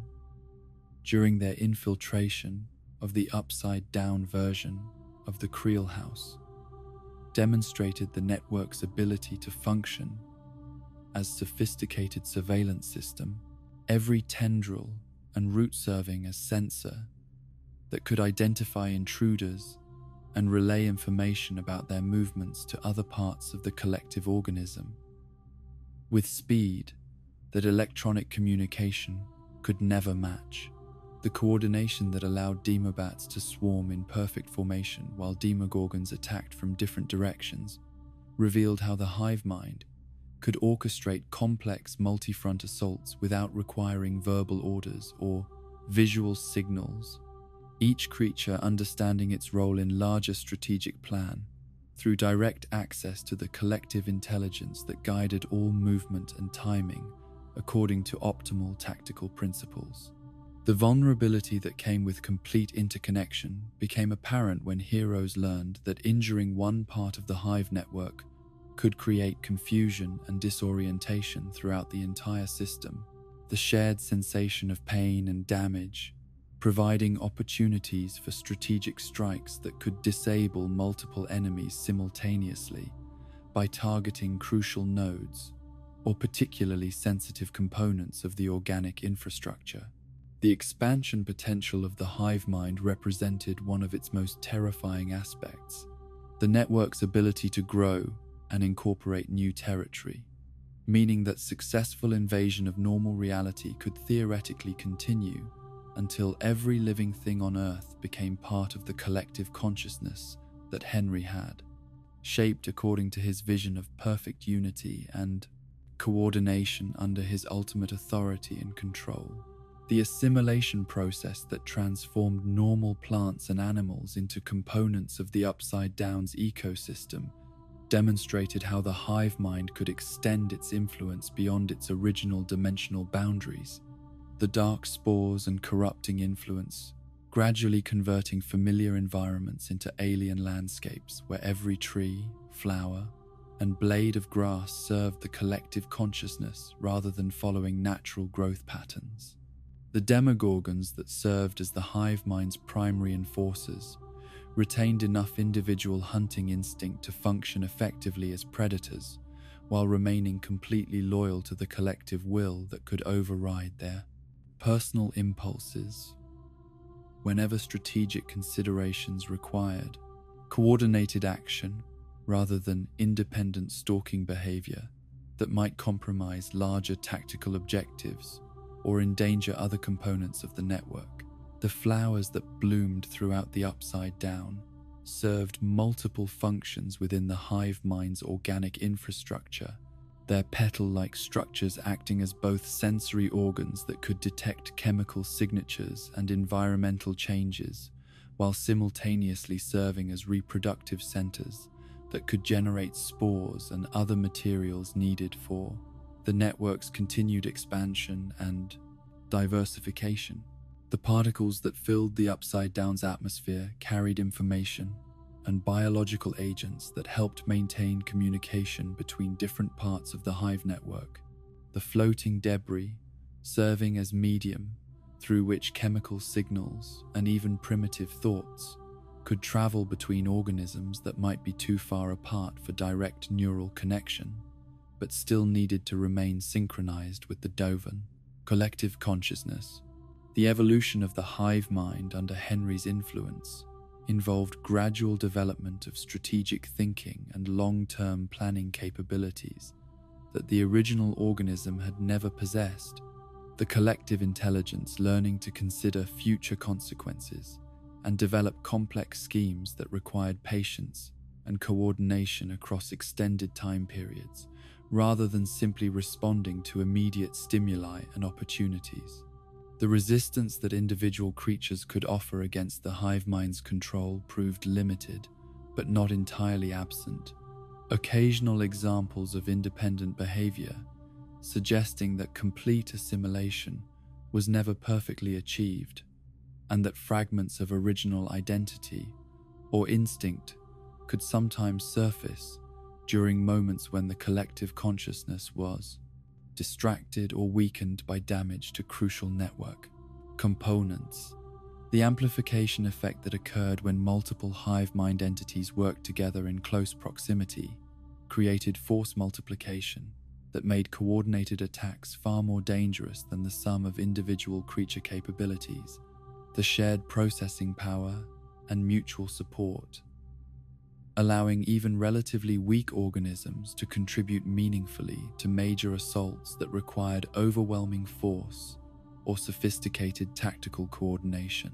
The intelligence-gathering capabilities of the hive network extended far beyond simple visual observation to include chemical analysis, electromagnetic sensitivity, and forms of perception that had no equivalent in normal human experience. The collective consciousness able to detect and interpret environmental changes that conventional surveillance methods could never notice or properly analyze for strategic significance. The adaptation mechanisms built into the hive mind structure allowed the network to learn from encounters with human resistance and modify its approaches accordingly, each failed attack providing information that could be incorporated into future strategies, while successful techniques became standard procedures that improved the collective organism's overall effectiveness against defensive measures. The psychological warfare potential of the hive mind emerged when Henry learned to use the network's unity as weapon against human individuality. The coordinated behavior and perfect synchronization of multiple creatures,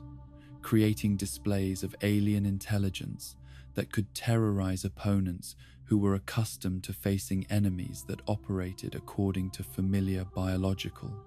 imperatives and logical decision-making processes. The redundancy that characterized the hive mind's organizational structure provided remarkable resilience against attempts to destroy or disable the network through targeted attacks. The elimination of individual nodes or creatures having minimal impact on overall functionality, because other components could immediately assume their roles and responsibilities without requiring reorganization or strategic adjustment. The global implications of successful hive mind expansion became clear when heroes realized that Henry's ultimate goal involved transforming entire planet into single organism under his control. Every human, animal, and plant becoming extension of his will in collective consciousness that would eliminate forever the independence, creativity, and unpredictability that he had found so frustrating during his years of isolation and rejection. The Rainbow Room, that served as the heart of Hawkins National Laboratory's most classified wing, contained within its deceptively cheerful walls the accumulated dreams and nightmares of children whose extraordinary gifts had marked them for lives of captivity disguised as care, each numbered subject learning to navigate the complex social dynamics that emerged when young minds possessing impossible abilities were forced together under circumstances that demanded both cooperation and competition for the attention and approval of adults who viewed their charges as weapons, rather than human beings deserving love and protection. The artificial family structure that Dr. Brenner had constructed around his collection of psychically gifted children represented his understanding that emotional stability was necessary for optimal performance during the experiments and training exercises that consumed their daily lives, though the manufactured warmth of Papa's guidance could never replace the authentic parental relationships that had been severed when government agents arrived at doorsteps around the world with legal documents and reassuring explanations about educational opportunities. Tu possessed the kind of gentle nature that made him beloved among both his fellow subjects and the laboratory staff who supervised their activities. His natural empathy and desire to comfort others, creating bonds of genuine affection that transcended the institutional setting in which they all existed. His telekinetic abilities, manifesting primarily through acts of kindness, such as retrieving dropped items or arranging flowers in patterns that brought beauty to environments designed for functionality rather than aesthetic pleasure. The quiet wisdom that Tu demonstrated during group activities and recreational periods reflected maturity beyond his chronological age, his understanding of human nature, allowing him to mediate conflicts between other children whose competitive instincts sometimes created tension within their artificial family unit. His presence serving as calming influence that helped maintain the harmonious atmosphere that Dr. Brenner required for his research programs to proceed without disruption. 3 exhibited abilities that combined precognitive flashes with enhanced pattern recognition, her mind naturally gravitating toward mathematical sequences and logical puzzles that revealed themselves in everything from the arrangement of breakfast items to the scheduling of their daily activities, though her gifts often manifested as anxiety when she perceived approaching changes or threats that she could not adequately communicate to adults who dismissed children's worries as imagination rather than legitimate warning. The artistic sensibilities that Four brought to his psychokinetic demonstrations transformed routine exercises into performances that displayed not only raw power, but also aesthetic appreciation for movement, color, and form. His ability to levitate multiple objects simultaneously, creating elaborate dances that spoke to creative impulses that institutional life could not completely suppress, despite years of conditioning designed to channel extraordinary gifts toward practical rather than expressive purposes. Five's gifts lay primarily in the realm of enhanced empathic reception, her consciousness naturally attuned to the emotional states of everyone around her in ways that made her invaluable as early warning system when stress levels among subjects or staff began rising to potentially dangerous levels, though her sensitivity also made her vulnerable to psychological overflow from the accumulated trauma and suppressed anger that characterized their artificial community. The protective instincts that Six developed toward younger subjects reflected his natural leadership qualities and his understanding that survival within their controlled environment required mutual support and careful attention to group dynamics that could shift quickly when children with extraordinary abilities felt threatened or neglected by adults whose approval determined access to privileges and basic necessities that should have been provided unconditionally. Seven's abilities manifested as sophisticated forms of technological interface that allowed her consciousness to communicate directly with electronic systems, her mind bridging the gap between biological and artificial intelligence in ways that provided laboratory researchers with unprecedented insights into how psychic phenomena might be harnessed for applications ranging from cybersecurity to weapons, guidance systems that could operate without conventional input device. The illusion crafting gifts that Eight would later develop into weapons of revenge against former laboratory personnel began as simple projections that helped younger subjects cope with homesickness and cultural displacement by creating visual representations of foods, landscapes, and architectural details from their countries of origin. Her early demonstrations of perceptual manipulation serving therapeutic rather than tactical purposes within their confined community. 9 demonstrated abilities that combined remote viewing with temporal displacement, his consciousness able to observe events that had occurred in their physical location during previous time periods, the laboratory's history unfolding before his enhanced perception, like layers of sediment that revealed the accumulated suffering of countless subjects who had been processed through the same facilities during the decades of government research into psychic phenomena and human consciousness. Manipulation,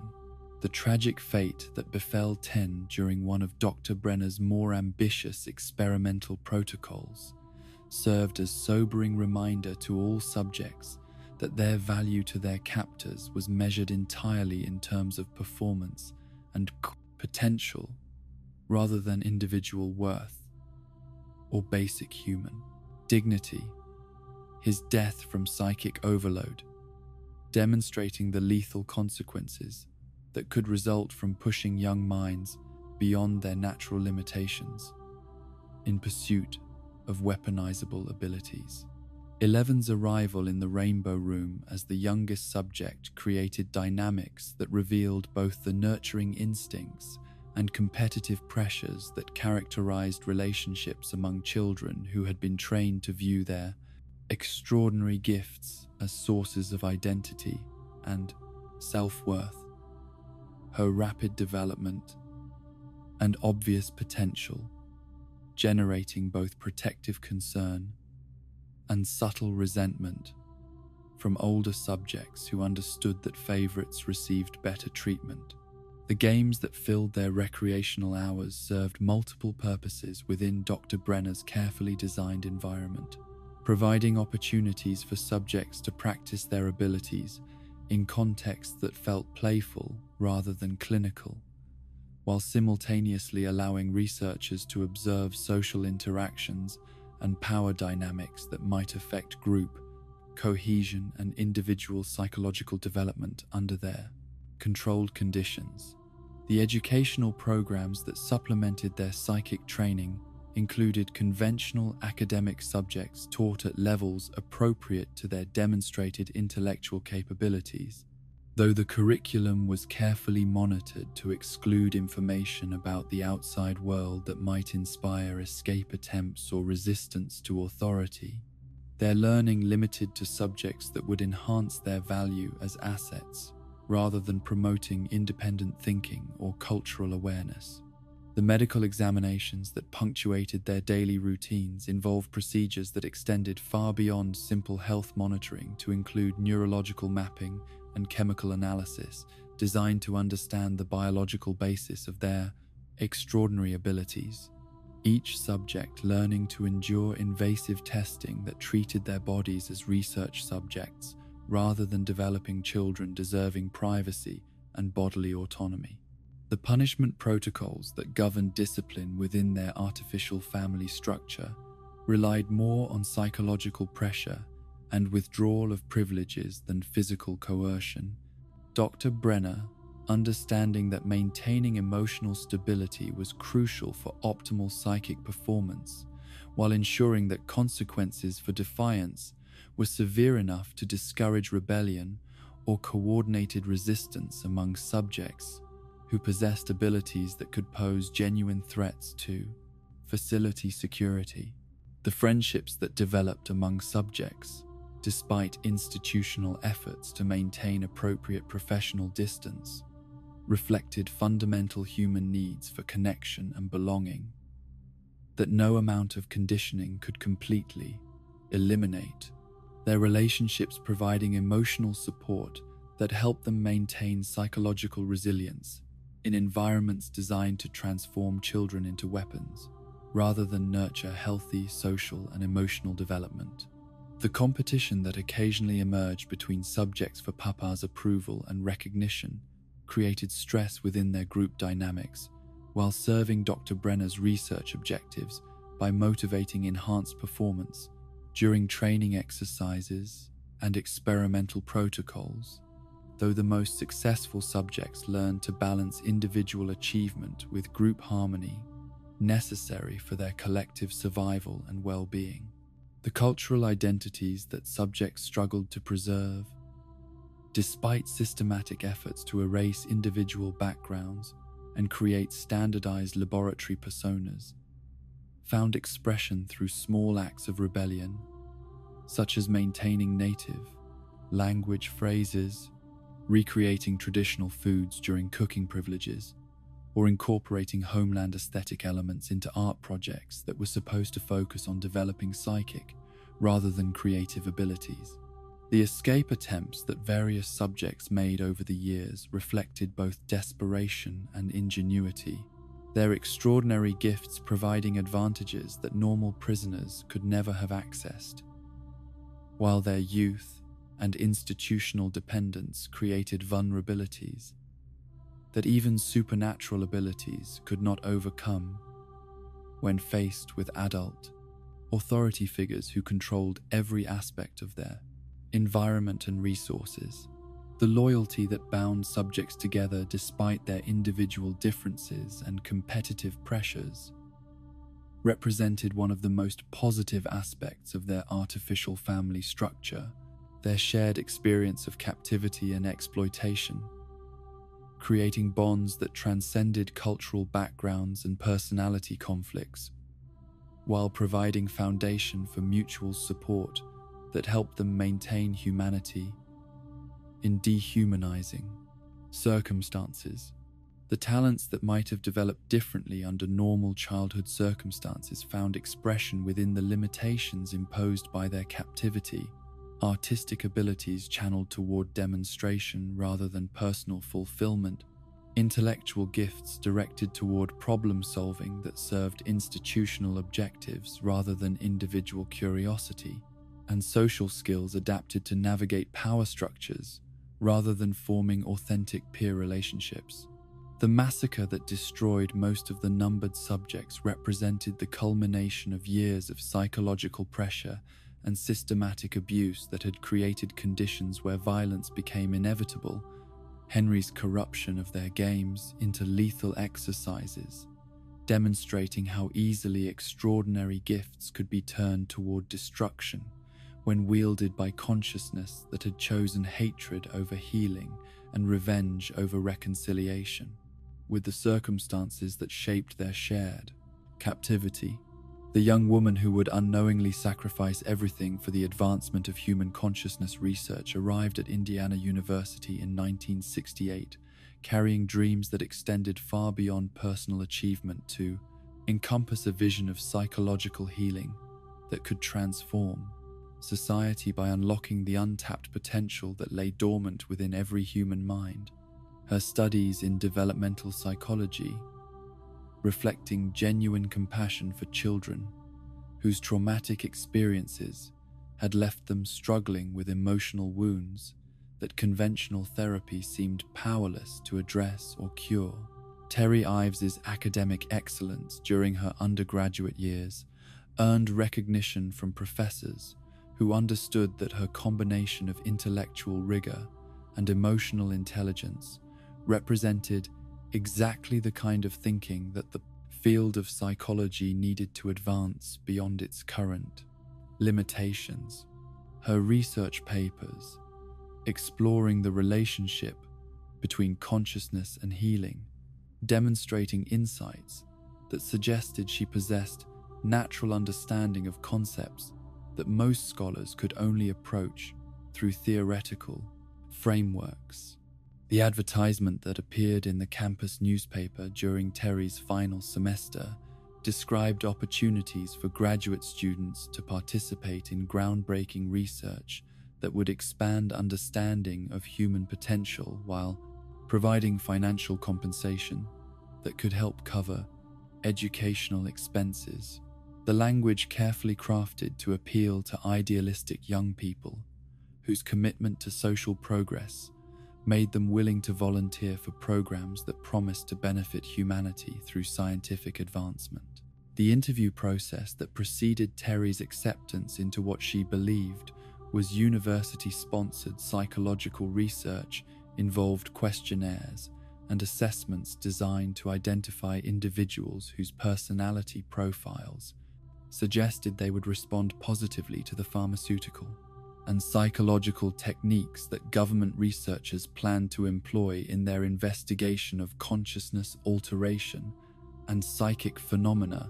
that could potentially be weaponized for intelligence gathering and military applications. The consent forms that Terry signed before beginning her participation contained language that seemed to promise routine psychological testing and meditation exercises, though careful legal analysis would have revealed clauses that granted researchers far broader permissions than Terry understood she was providing. Her trust in academic institutions and federal oversight, preventing her from questioning documentation that had been specifically designed to obscure rather than clarify the true nature of her commitments. The laboratory facility where Terry reported for her initial sessions bore no obvious connection to the psychology department that she assumed was conducting the research.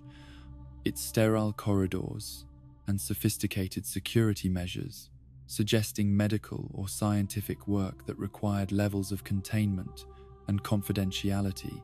that typical academic studies would never have warranted. Though her questions about these arrangements were deflected with explanations that sounded plausible to someone whose experience with large-scale research remained limited. The early sessions that Terry attended involved meditation exercises and sensory deprivation techniques that researchers claimed were designed to measure baseline cognitive function and stress responses, the procedures feeling harmless, despite their unusual nature and the careful monitoring that accompanied every aspect of her participation through equipment that seemed more sophisticated than psychology experiments typically required for data collection and analysis.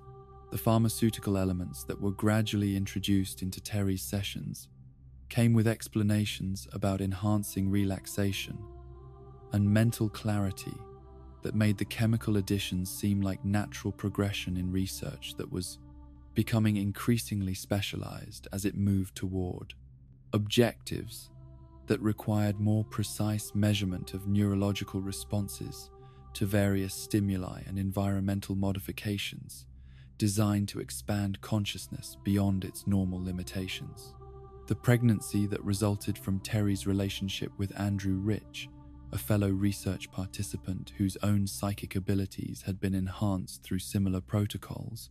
initially brought joy that was complicated by her growing awareness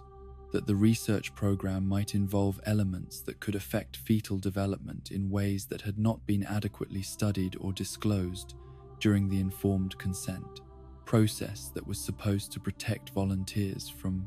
unforeseen risks.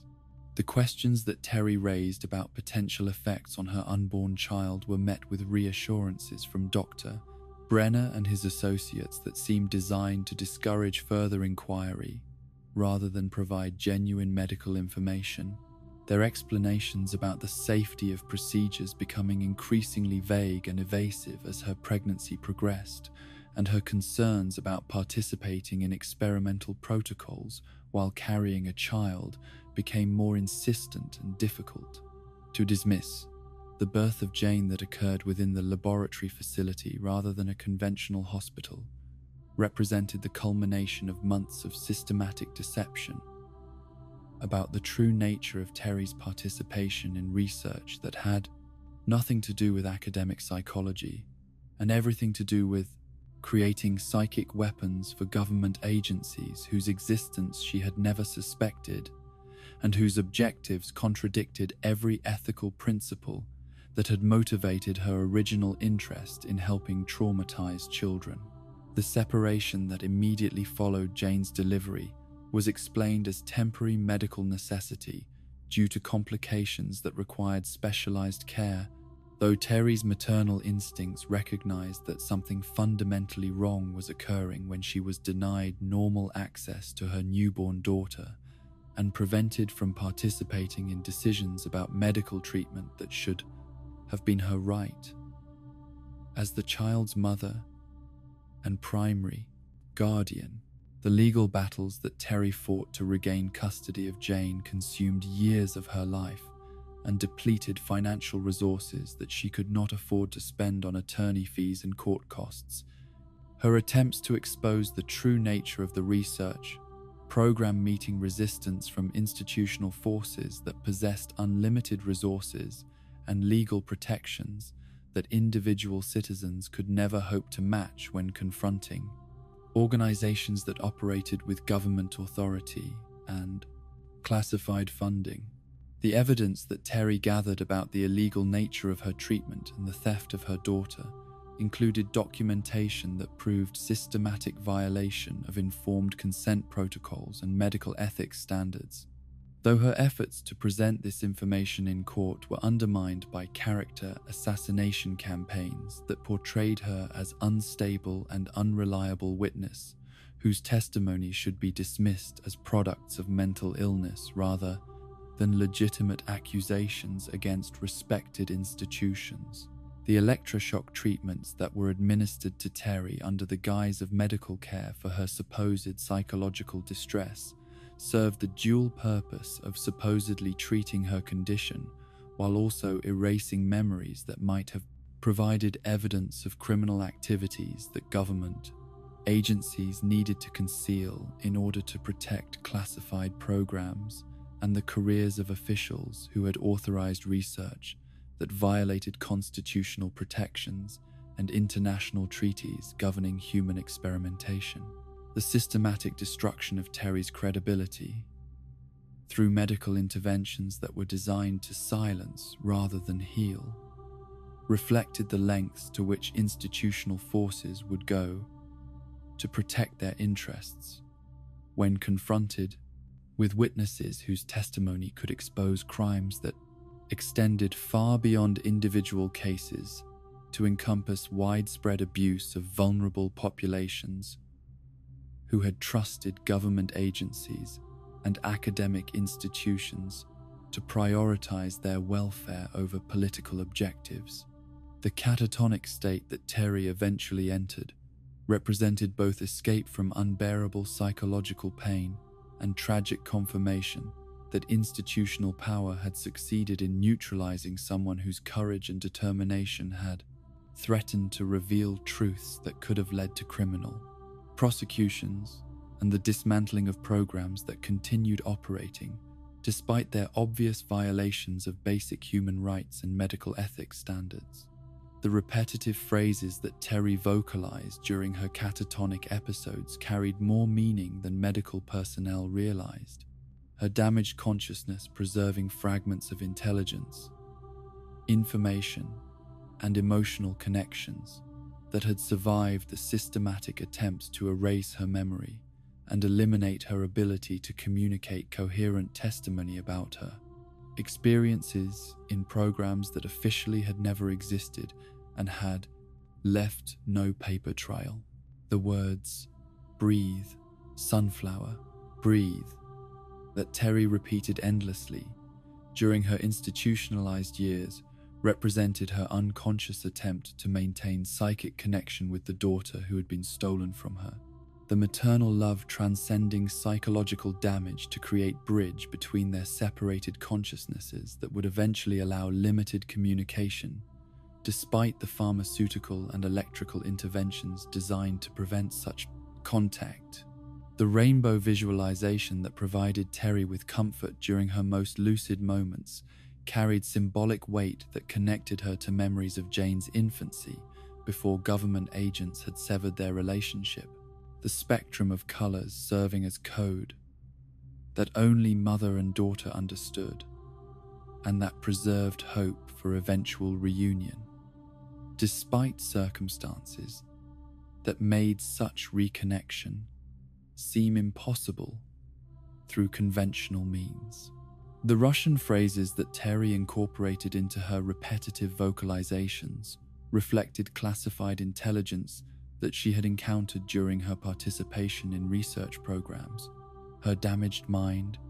preserving and broadcasting information that government agents would have eliminated if they had understood the significance of seemingly random utterances during medical examinations that focused on maintaining her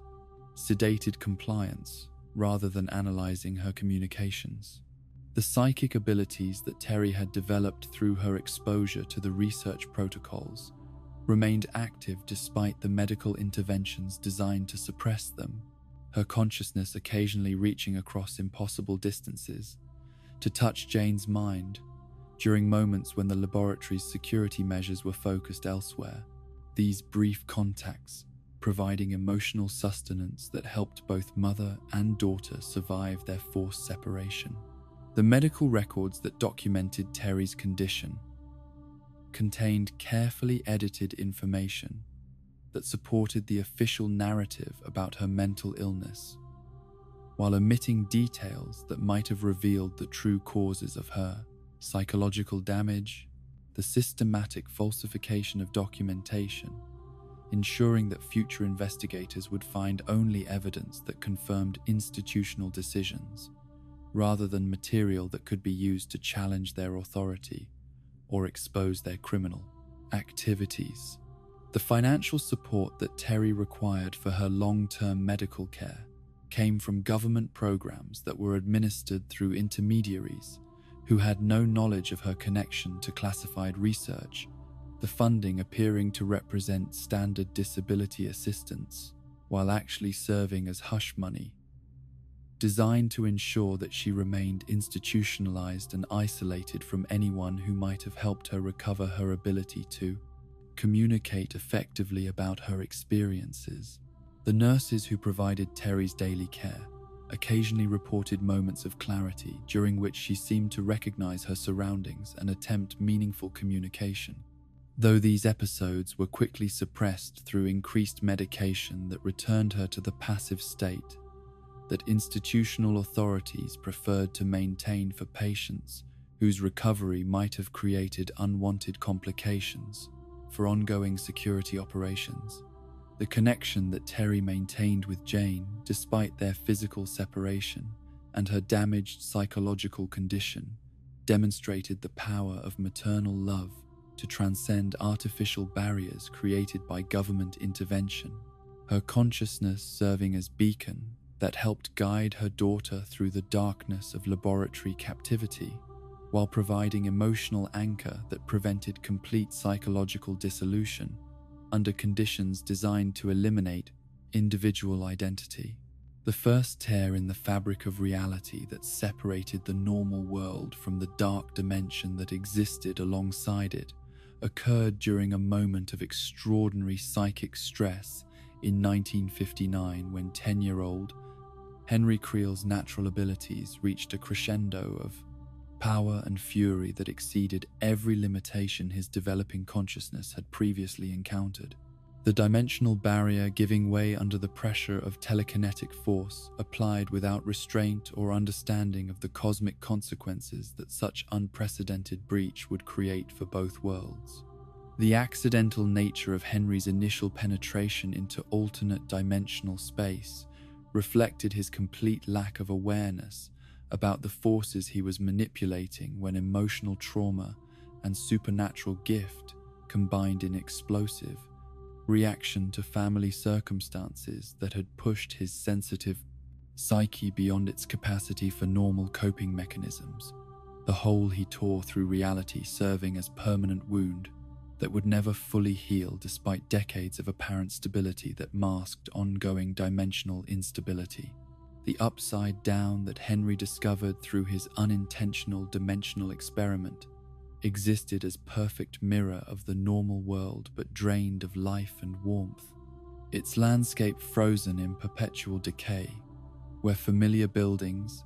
and natural features remained intact while being twisted into monuments to entropy and despair, the parallel dimension serving as repository for everything that had died or been abandoned in the realm where human beings continued their daily lives, unaware of shadows that lurked just beyond perception. The years that Henry spent learning to navigate between dimensions taught him that the barriers separating different levels of reality were far more fragile than anyone suspected. His growing mastery of interdimensional travel, providing him with understanding that would eventually allow him to weaponize the very structure of existence itself by using dimensional gates as instruments of invasion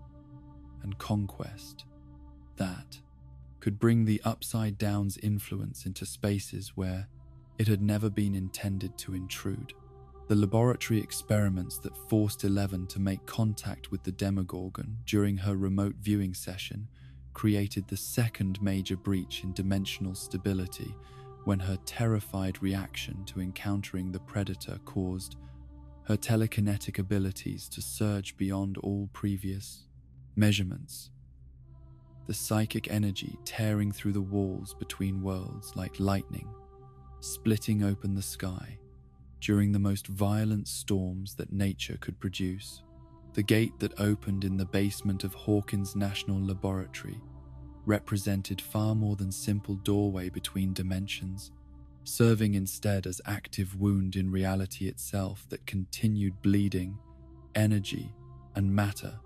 from one realm into another, while allowing creatures and influences that had never been meant to coexist to contaminate environments that lacked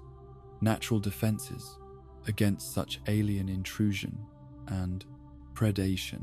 The expansion of the original gate that occurred throughout the months following its creation demonstrated the inherently unstable nature of dimensional barriers that had been damaged rather than properly opened the breach growing larger and more dangerous as the fabric of space-time continued deteriorating under stresses that conventional physics could neither explain nor predict, each fluctuation in size threatening to release additional horrors into a world unprepared for supernatural invasion. The efforts that government scientists made to study and contain the dimensional anomaly revealed both their ignorance about forces they were attempting to control and their dangerous willingness to continue experiments that could have catastrophic consequences for the entire planet. Their research protocols treating interdimensional phenomena as conventional scientific problems that could be solved through traditional methodology and institutional oversight, rather than recognizing existential threats that required unprecedented precautions. The creatures that emerged from the Upside Down through the laboratory gate brought with them not only physical danger but also biological and psychic contamination that began altering the environment around the breach. Spores and particles from the alternate dimension, seeding changes in local plant and animal life that suggested the invasion was proceeding on multiple levels simultaneously, while most observers focused only on the most obvious and immediate threats. The psychic energy required to force open dimensional barriers exceeded anything that human consciousness had previously been called upon to generate. The enormous drain on Eleven's resources during her confrontation with the Demogorgon, demonstrating that manipulating the fundamental structure of reality came with physical costs that could easily prove fatal to anyone who attempted such feats without proper preparation or understanding of the forces being unleashed. The connection between emotional trauma and dimensional instability became apparent when researchers noted that Eleven's most successful gate-opening attempts coincided with moments of extreme psychological distress,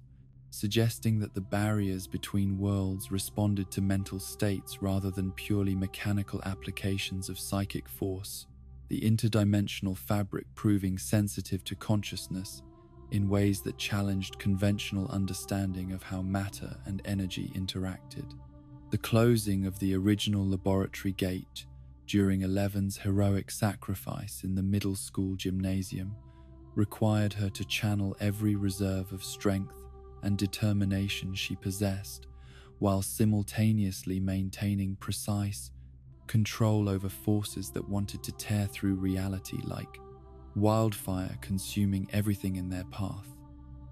Her success in sealing the breach coming at enormous personal cost that transported her temporarily into the very dimension she was trying to isolate from normal world. The residual effects of dimensional manipulation continued affecting Hawkins long after the visible gate had been sealed. Subtle alterations in local magnetic fields and electromagnetic patterns, creating conditions that made the area more susceptible to future breaches, while leaving psychically sensitive individuals like Will Byers permanently connected to forces that existed beyond normal perception and understanding. The network of tunnels that spread beneath Hawkins during the Mind Flayer's attempted invasion represented the Upside-Down strategy for establishing permanent presence in normal reality without requiring large visible gates that might attract unwanted attention from authorities. The underground passages serving as infiltration routes that could transport creatures and influence while remaining hidden from surface observation and conventional detection methods. The 4 gates that opened simultaneously across Hawkins, following Vecna's successful execution of his curse victims, created unprecedented dimensional instability that threatened to merge the 2 realities permanently, each breach reinforcing the others while contributing to cascading failure of barriers that had protected normal world from full-scale invasion by forces that viewed human civilization as obstacle to be eliminated rather than coexistence to be negotiated. The spreading corruption that accompanied each new gate opening demonstrated how dimensional breaches served as infection points where the Upside Down's influence could take root in normal reality, the dark spores and alien particles gradually transforming familiar landscapes into hostile environments where human life could not survive without extraordinary protection against atmospheric and biological hazards that had no earthly equivalent. The psychic strain that gate manipulation placed on Eleven's developing abilities forced her to find new sources of strength and control, her growing mastery of dimensional forces reflecting not only increased power, but also deeper understanding of responsibility that came with wielding capabilities that could literally reshape reality according to her intentions and emotional state, success or failure, determining the fate of everyone she cared about. The strategic importance of controlling dimensional access became apparent when heroes realized that victory against the Upside Down's invasion required not only defeating its creatures and closing existing gates, but also preventing future breaches that could undo any temporary successes they might achieve. The long-term security of normal reality depending upon permanent solutions rather than emergency responses to immediate crises. The scientific impossibility of what Eleven accomplished through her gate manipulation efforts challenged every established principle of physics and engineering. Her ability to seal dimensional rifts through focused psychic energy, demonstrating that consciousness could interact with fundamental forces in ways that conventional education and research had never suspected or investigated, opening questions about the nature of reality that academic institutions were unprepared to address. The environmental consequences of dimensional instability extended far beyond the immediate vicinity of gate locations. Subtle changes in weather patterns and seasonal cycles, suggesting that the barriers between worlds served purposes in maintaining cosmic balance that human beings had never recognized or appreciated, their disruption potentially triggering cascading effects that could alter planetary conditions in ways that made Earth uninhabitable for its native species. The energy signatures that accompanied gate openings and closings registered on sensitive equipment throughout Hawkins and beyond, the electromagnetic pulses and gravitational anomalies, creating data that government agencies scrambled to classify and suppress, while scientists struggled to develop theoretical frameworks that could explain phenomena that challenged fundamental assumptions about the structure and stability of physical reality. The healing process that followed successful gate closures revealed the remarkable resilience of dimensional barriers when given opportunity to repair themselves naturally. The fabric of space-time, demonstrating capacity for regeneration that suggested conscious intervention might not always be necessary if conditions could be maintained that allowed normal cosmic processes to restore equilibrium between parallel realities that were meant to remain separate. The lessons that Eleven learned about dimensional manipulation through her experiences with gates and barriers provided her with understanding that would prove crucial during future crises. Her growing appreciation for the delicate balance that maintained separation between worlds, influencing her approach to using psychic abilities in ways that protected rather than threatened the stability that allowed both normal life and extraordinary gifts to coexist without mutual destruction. The frightened child, who had been known only as Subject 11 during her years of captivity in Hawkins National Laboratory, began her true journey toward mastery of extraordinary abilities, not through the systematic conditioning and pharmaceutical enhancement that Dr. Brenner had employed, but through the patient guidance and unconditional love offered by people who recognized her humanity before acknowledging her supernatural gifts, their acceptance providing the emotional foundation necessary for transforming weapons-grade psychic powers into tools for protection and healing, rather than destruction and conquest. The basement of the Wheeler family home became Eleven's first classroom in the practical applications of telekinetic ability for purposes of comfort and convenience rather than survival and combat. Mike's patient instruction in the operation of television remote controls and board game mechanics, teaching her that extraordinary gifts could serve ordinary pleasures, while his unwavering belief in her essential goodness provided psychological anchor that helped her resist the conditioning that had taught her to view herself as dangerous weapon rather than person deserving happiness. The friendship that developed between Eleven and the boys who had welcomed her into their group despite her obvious differences and mysterious past created social context where her abilities could be celebrated rather than feared. Their enthusiasm for her demonstrations of telekinetic power, reflecting genuine appreciation for wonder rather than calculating assessment of tactical advantages. Their acceptance, allowing her to experience joy in her gifts for the first time since childhood games in the Rainbow Room had been corrupted into instruments of psychological manipulation. The protective instincts that motivated Eleven's most spectacular displays of power gradually evolved from desperate responses to immediate threats into calculated decisions based on moral principles and emotional connections that transcended simple self-preservation. Her growing understanding that her abilities carried responsibilities to others, helping her develop ethical frameworks for using supernatural gifts in service of justice and compassion, rather than personal advantage or institutional objectives that reduced human beings to strategic assets.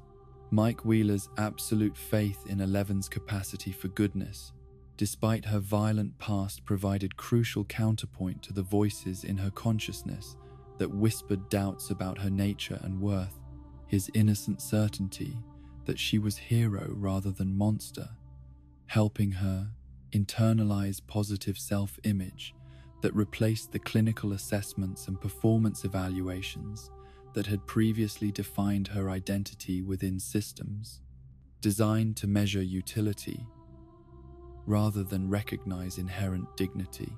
and potential for growth. The cabin in the woods, where Jim Hopper provided Eleven with her first experience of normal domestic life, became sanctuary, where she could explore the relationship between her extraordinary abilities and her developing sense of individual identity. The daily routines of cooking breakfast and completing educational exercises, allowing her to use telekinetic powers for mundane purposes that reinforced her humanity while building confidence in her ability to control forces that had once seemed beyond conscious direction. The father figure that Hopper represented in Eleven's emotional development provided masculine guidance that emphasized strength through restraint and wisdom through experience, rather than the aggressive dominance and manipulation that had characterized her previous relationships with adult, male authority figures. His patient teaching about responsibility and sacrifice, helping her understand that true power lay in choosing when not to use extraordinary abilities, rather than demonstrating maximum destructive potential. Joyce Byers' maternal instincts toward Eleven reflected recognition of shared trauma and loss that created bonds transcending biological relationship. Her fierce protection and gentle encouragement, providing female role model who had survived devastating circumstances through determination and love rather than supernatural intervention. Her example, teaching that ordinary human courage could accomplish miracles that psychic abilities alone could never achieve without emotional foundation and moral purpose. The training exercises that Hopper designed to help Eleven maintain her abilities while developing better control mechanisms reflected his understanding that extraordinary gifts required regular practice combined with disciplined restraint. Their sessions in the cabin's cleared yard, providing safe spaces where she could push her limits without risking harm to innocent bystanders, while building stamina and precision necessary for protecting others during future crises that would demand peak performance under extreme pressure. The meditation techniques that various mentors taught Eleven throughout her journey toward mastery helped her develop internal awareness necessary for accessing her abilities on command while maintaining emotional equilibrium that prevented traumatic memories or current stresses from triggering uncontrolled psychic episodes that could endanger everyone around her. The breathing exercises and visualization practices, providing tools for self-regulation that institutional conditioning had never emphasized or encouraged. The integration of supernatural abilities with normal teenage experiences occurred gradually as Eleven learned to navigate social situations that required careful balance between authenticity and concealment. Her growing skill at using telekinetic powers subtly during everyday activities like opening stuck jars or retrieving dropped items, allowing her to feel helpful rather than dangerous, while building confidence in her ability to exist safely within communities that remained unaware of her true capabilities. The relationship with Max Mayfield that developed during Eleven's integration into normal teenage social circles provided opportunities for her to observe how other young women handled emotional challenges and peer relationships without relying on supernatural intervention. Max's fierce independence and loyalty, teaching lessons about friendship and personal strength that complemented rather than replaced the extraordinary gifts that set Eleven apart from her contemporaries in ways that could never be completely bridged. The shopping expedition to Starcourt Mall that introduced Eleven to consumer culture and fashion choices represented crucial step in her development of individual identity, separate from institutional programming. Her telekinetic assistance with trying on clothing and carrying packages demonstrating how supernatural abilities could enhance rather than complicate normal activities when applied with appropriate discretion and consideration for maintaining social camouflage necessary for public safety. The emotional growth that accompanied Eleven's expanding mastery of her abilities manifested through increasingly sophisticated understanding of when psychic intervention was necessary versus when conventional human responses would be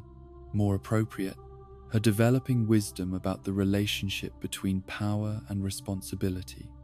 helping her avoid both the helplessness that came from suppressing her gifts entirely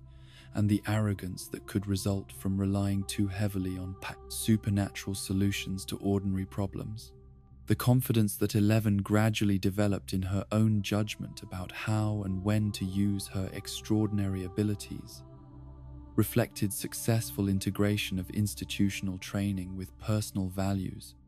derived from healthy relationships and positive role models. Her decision-making processes, evolving from reflexive responses based on conditioning to thoughtful choices guided by principles of protection, justice, and compassion that honored both her capabilities and her humanity.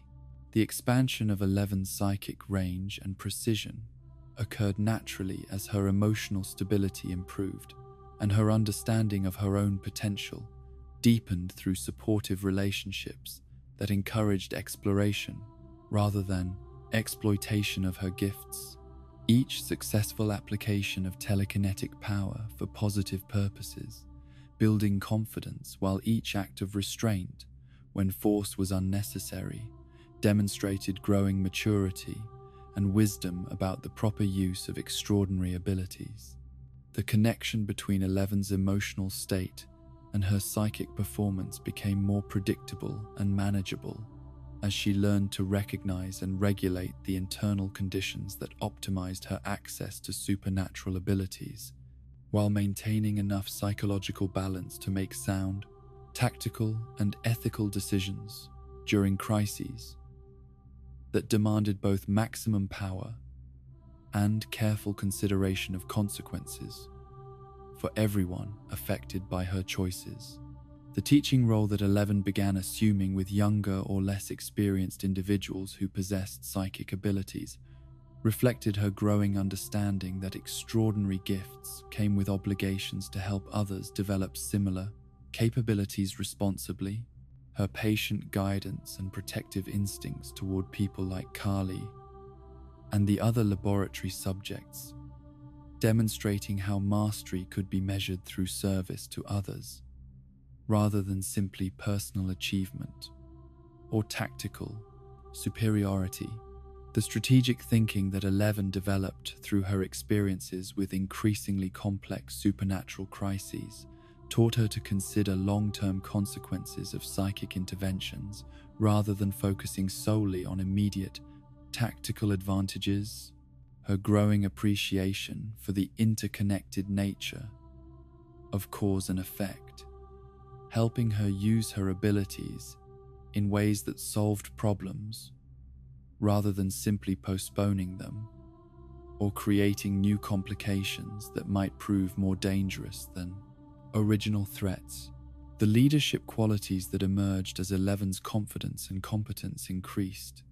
reflected natural charisma enhanced by extraordinary abilities, but grounded in genuine care for others' welfare. Her ability to inspire trust and coordinate group efforts during dangerous situations,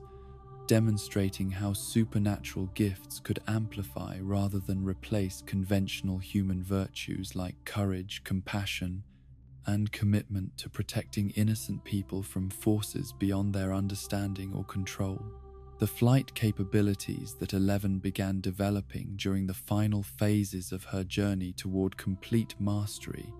represented the ultimate expression of her relationship with physical forces and dimensional boundaries. Her ability to lift herself through focused telekinetic energy,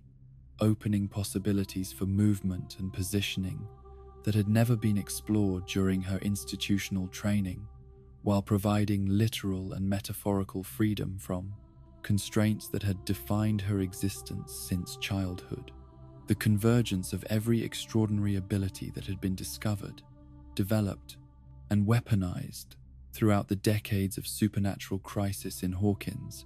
reached its ultimate expression during those final desperate hours when the fate of not only their small town but potentially the entire world hung in the balance as dimensional barriers collapsed and ancient forces prepared to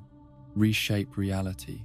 according to visions of perfect order that would eliminate forever the beautiful chaos and unpredictable creativity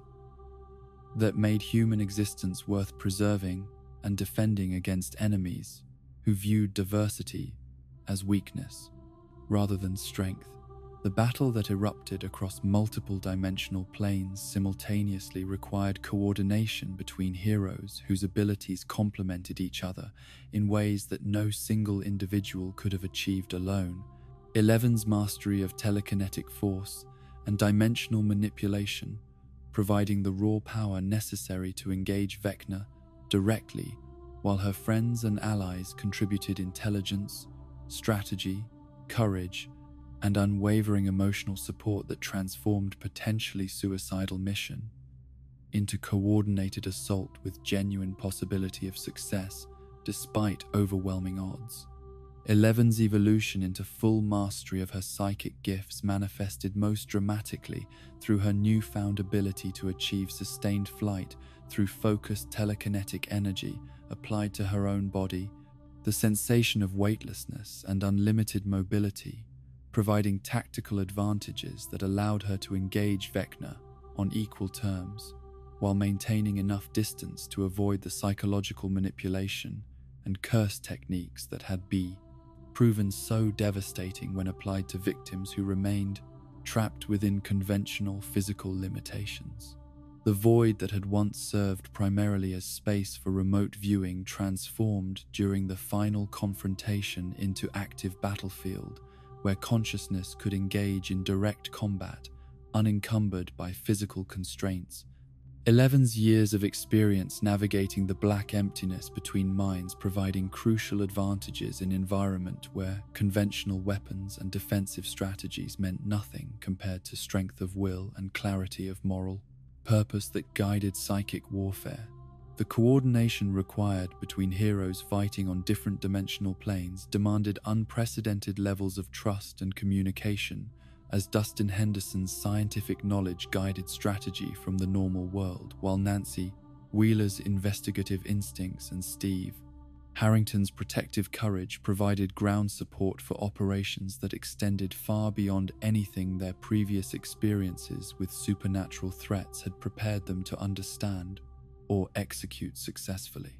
Vecna's desperate deployment of every weapon in his psychological arsenal revealed the full scope of abilities that decades of isolation and resentment had allowed him to develop, his curse techniques reaching new levels of sophistication as he attempted to break Eleven's concentration and resolve through visions that combined her deepest fears with manipulated memories designed to convince her that victory was impossible and resistance was futile against forces that had been planning her destruction since before her birth. The hive mind network that Vecna commanded during the final battle provided him with armies of creatures and environmental advantages that should have overwhelmed any human resistance. Demobats swarming through dimensional rifts, while vines and tendrils emerged from corrupted ground to create obstacles and threats that required constant vigilance and coordinated responses from heroes who were already stretched beyond their normal capabilities and endurance limits. Max Mayfield's extraordinary demonstration of willpower during her repeated encounters with Vecna's curse proved that human determination could resist even the most sophisticated forms of psychological manipulation when supported by genuine connections to people who provided emotional anchoring strong enough to overcome guilt and trauma that supernatural enemies attempted to weaponize against their intended victims. Her survival inspiring others to continue fighting despite seemingly impossible circumstances. The music that provided crucial protection against Vecna's psychological attacks demonstrated the power of human creativity and emotional expression to transcend purely rational approaches to problem solving. Kate Bush's "Running Up That Hill" serving as more than simple distraction, but rather as bridge between isolated consciousness and community support that reminded victims of reasons to continue living and fighting regardless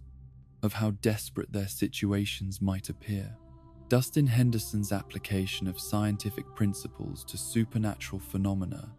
provided strategic insights that proved essential for understanding enemy capabilities and developing countermeasures that conventional military thinking could never have conceived.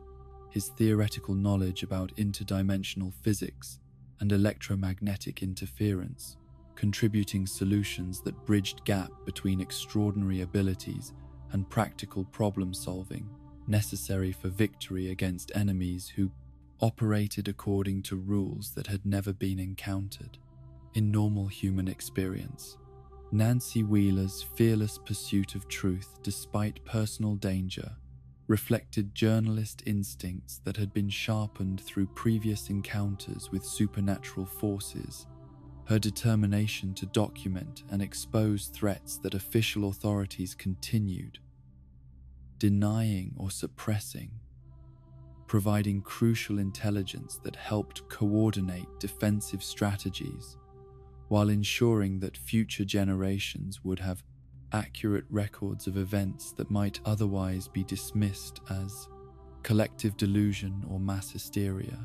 Steve Harrington's evolution from self-centered teenager to selfless protector reached its culmination during battles that required him to risk everything for people whose safety had become more important to him than his own survival. His courage inspiring others, while demonstrating that heroism could emerge from unlikely sources when circumstances demanded ordinary people to transcend their previous limitations and discover reserves of strength they had never known they possessed. Robin Buckley's linguistic abilities and pattern recognition skills provided tactical advantages during operations that required rapid analysis of complex information while maintaining operational security necessary for missions that could not afford detection by enemies who possessed supernatural surveillance capabilities.